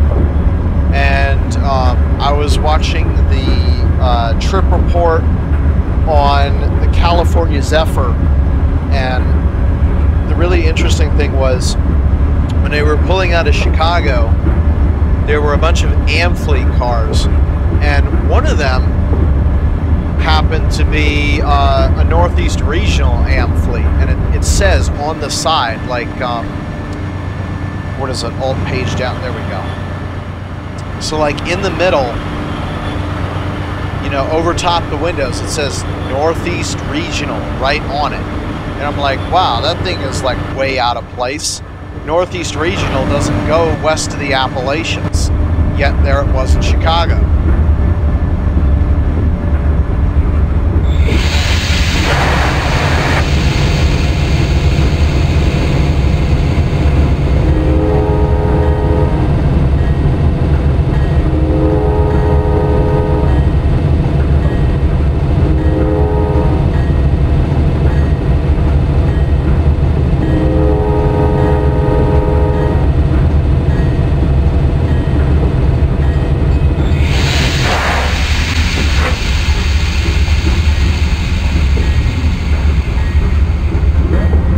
Notice a little bit of a scenery change. The pine trees that you see here are loblolly pines, among other things that make up the outer coastal plain of the southeastern U.S. These trees are a good portion of the southeastern mixed forests, making up the pine portion of it.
Determine the population density of an area, I'll often go to a light pollution map, which creates a lovely way to be able to tell how populated an area is. Now, surprisingly,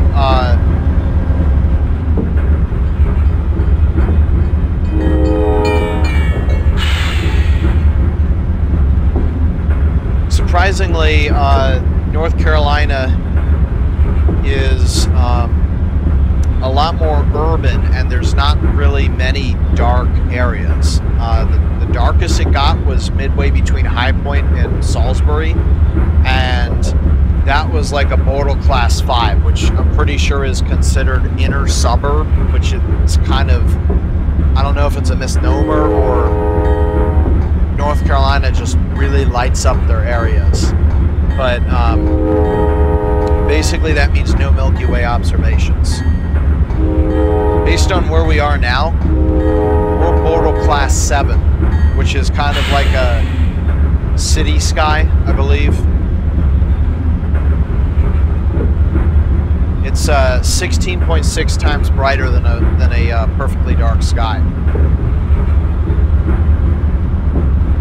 which is significant.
Outside it's now 72 and inside it's 80 and climbing fast.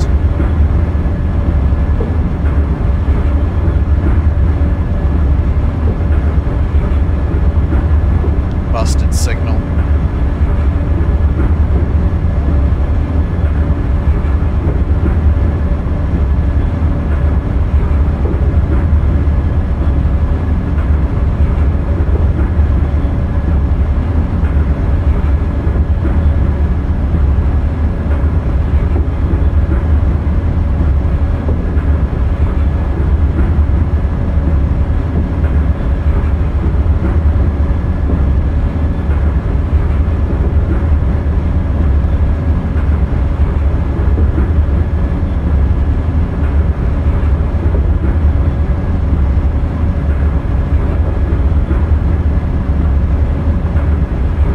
Passed under the Triangle Expressway, getting close to Raleigh now.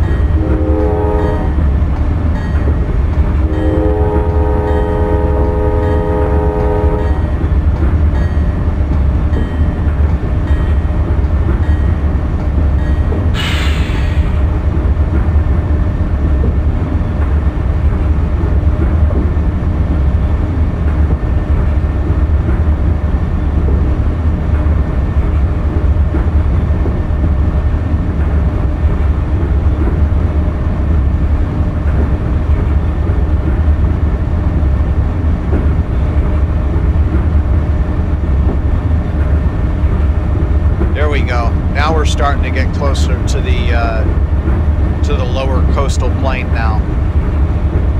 So of course I-95 is east of I-85. If you're driving on I-95, this is kind of what it looks like all the time. You get these scraggly pine trees.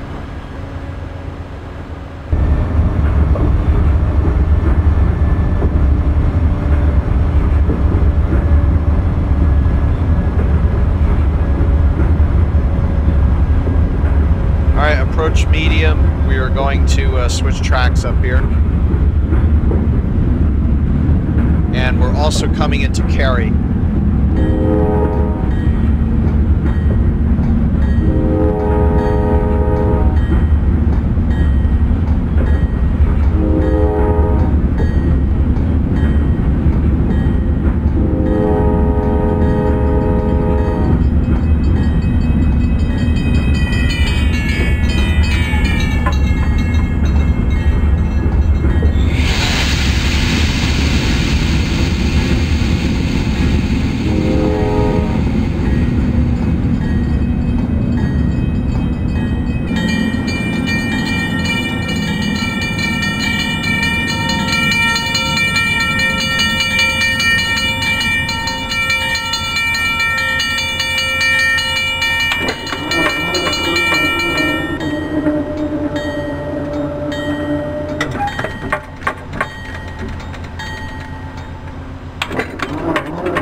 I'm not doing that. All right, we're 3 minutes late at Cary.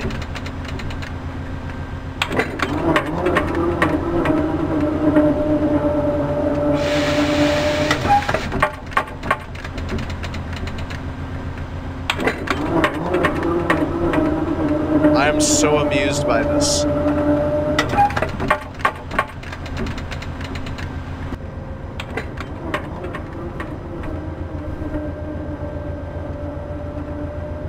If I didn't do that, I'd be freaking out now when I started hearing that noise, thinking it was some problem with my train.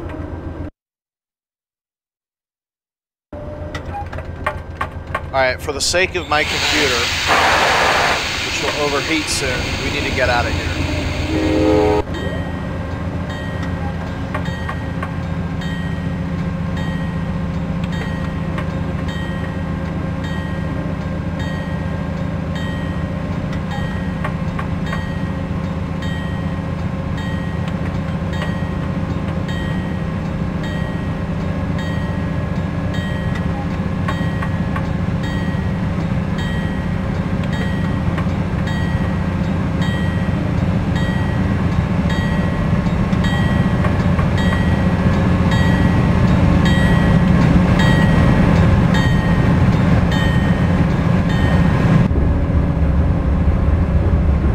Now this, coming on from the right, is the CSX 1 Seaboard S-Line.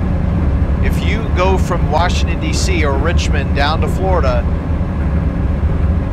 you're going to be using either the A-Line or the S-Line to get there.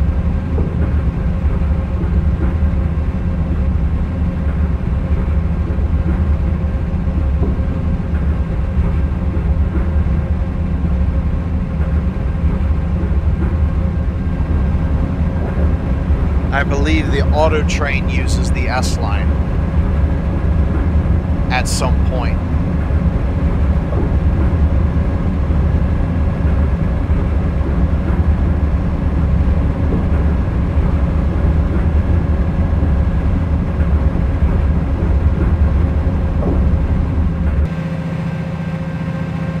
Okay, there you go. See the Diamond 45?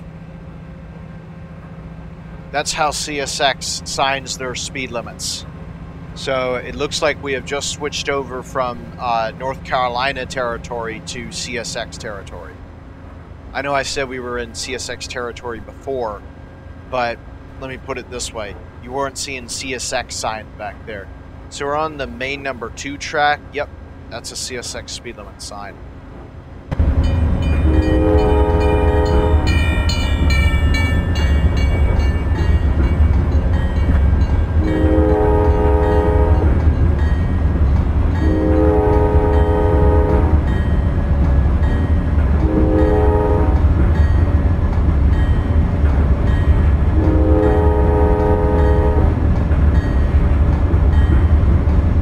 Final stop, Raleigh, at milepost 81, 10:05 a.m.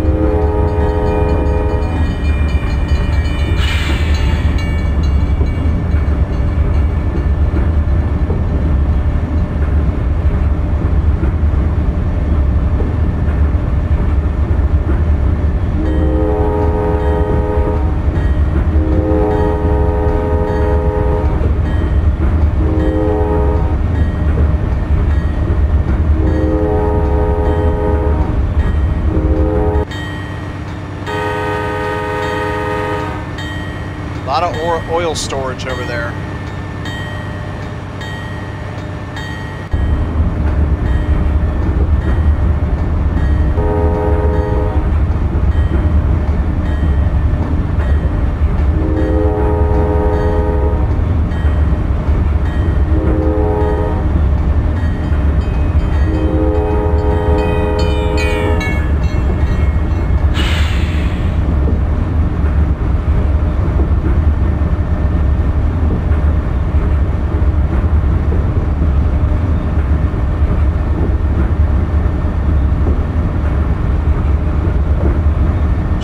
Over Interstate 40.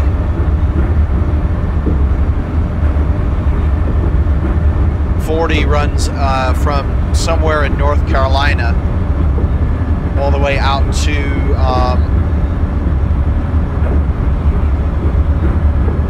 I want to say Ontario, but I'm gonna look it up real quick.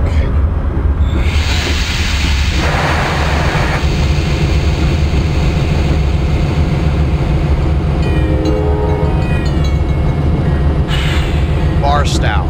Okay, so Barstow to Wilmington. Almost coast to coast. Barstow is, I think that's in the Mojave Desert, so it's not quite over the, what do they call those? There's mountains outside of LA. It's like the dividing range or something like that. It sounds like Australia.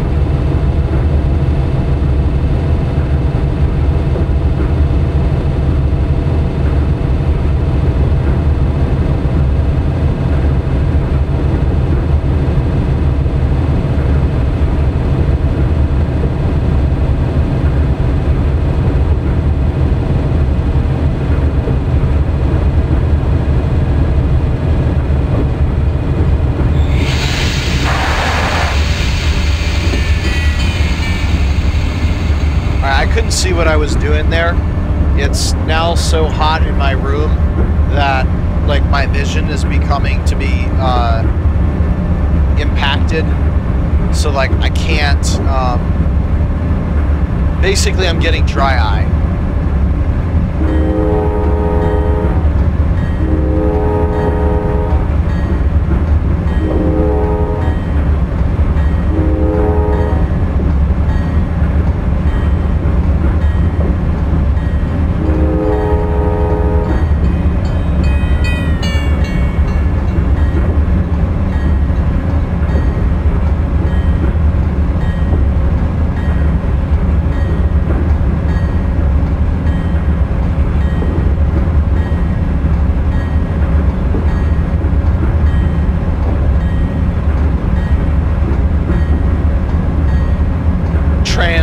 Ranges. That's what I was looking for.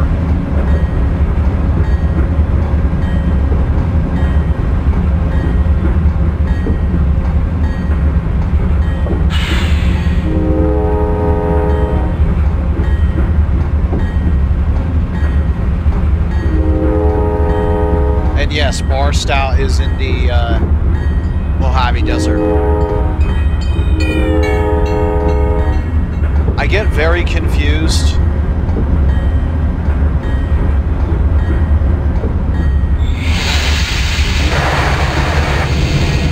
between, or not confused, I just get them mixed up. Barstow and San Bernardino, I always forget which one's on which side.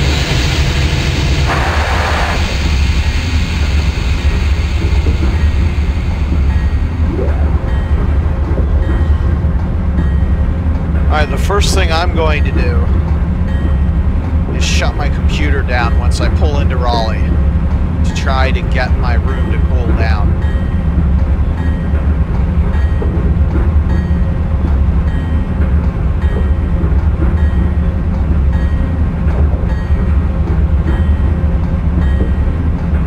That's got to be a major league sports park.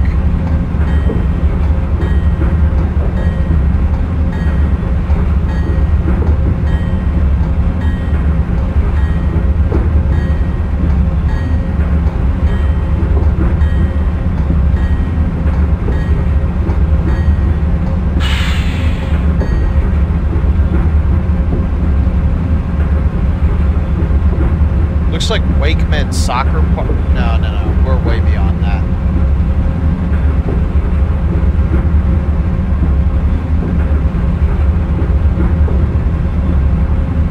Oh, well, we're coming up to the end of the line. It says railroad crossing 1 mile, so I wonder if that means diamond.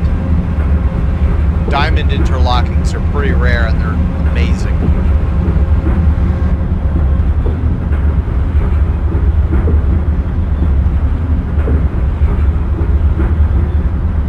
Could be Pullen Park, what we just saw.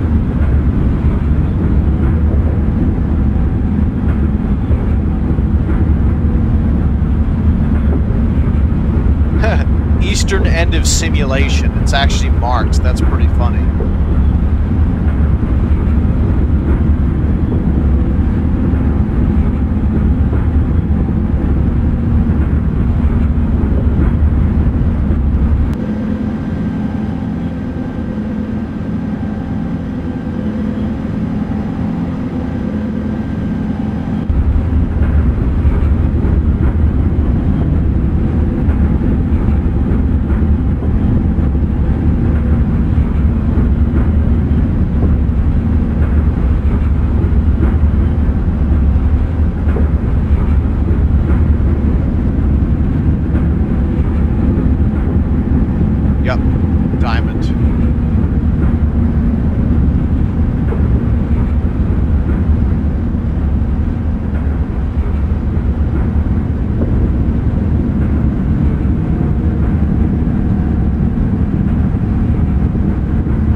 So to continue on to Virginia, Richmond, and Washington, Philadelphia, and New York, the train would back up and then go up the line there to stay on the S line until it eventually becomes to RF and P north of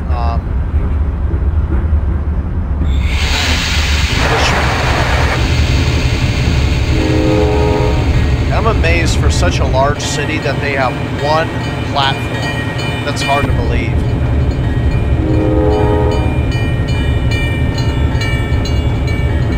I mean, you know, Baltimore has 8, and I'm pretty sure Raleigh is larger than Baltimore.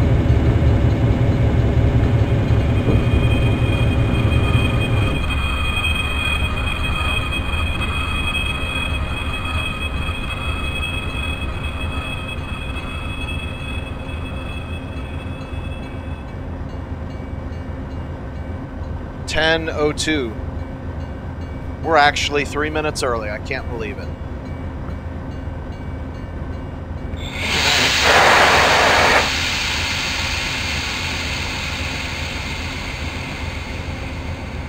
All right, this is it. Thank you guys for joining me on this trip up the North Carolina Piedmont corridor. This is the end of the simulated line, as you can... Actually, you can't see. The line doesn't end, but there's nothing out that way. So that's pretty much it. Pretty much have the train parked right about where we wanted it, milepost 81. And after my computer cools off, I am probably going to go fly more orbiter, which is probably going to be the next video. Thank you guys for joining me, and I apologize for how long it took me to get this video out, but darn it, I was going to get it out, and here it is. So, I will see you guys next time. Bye-bye.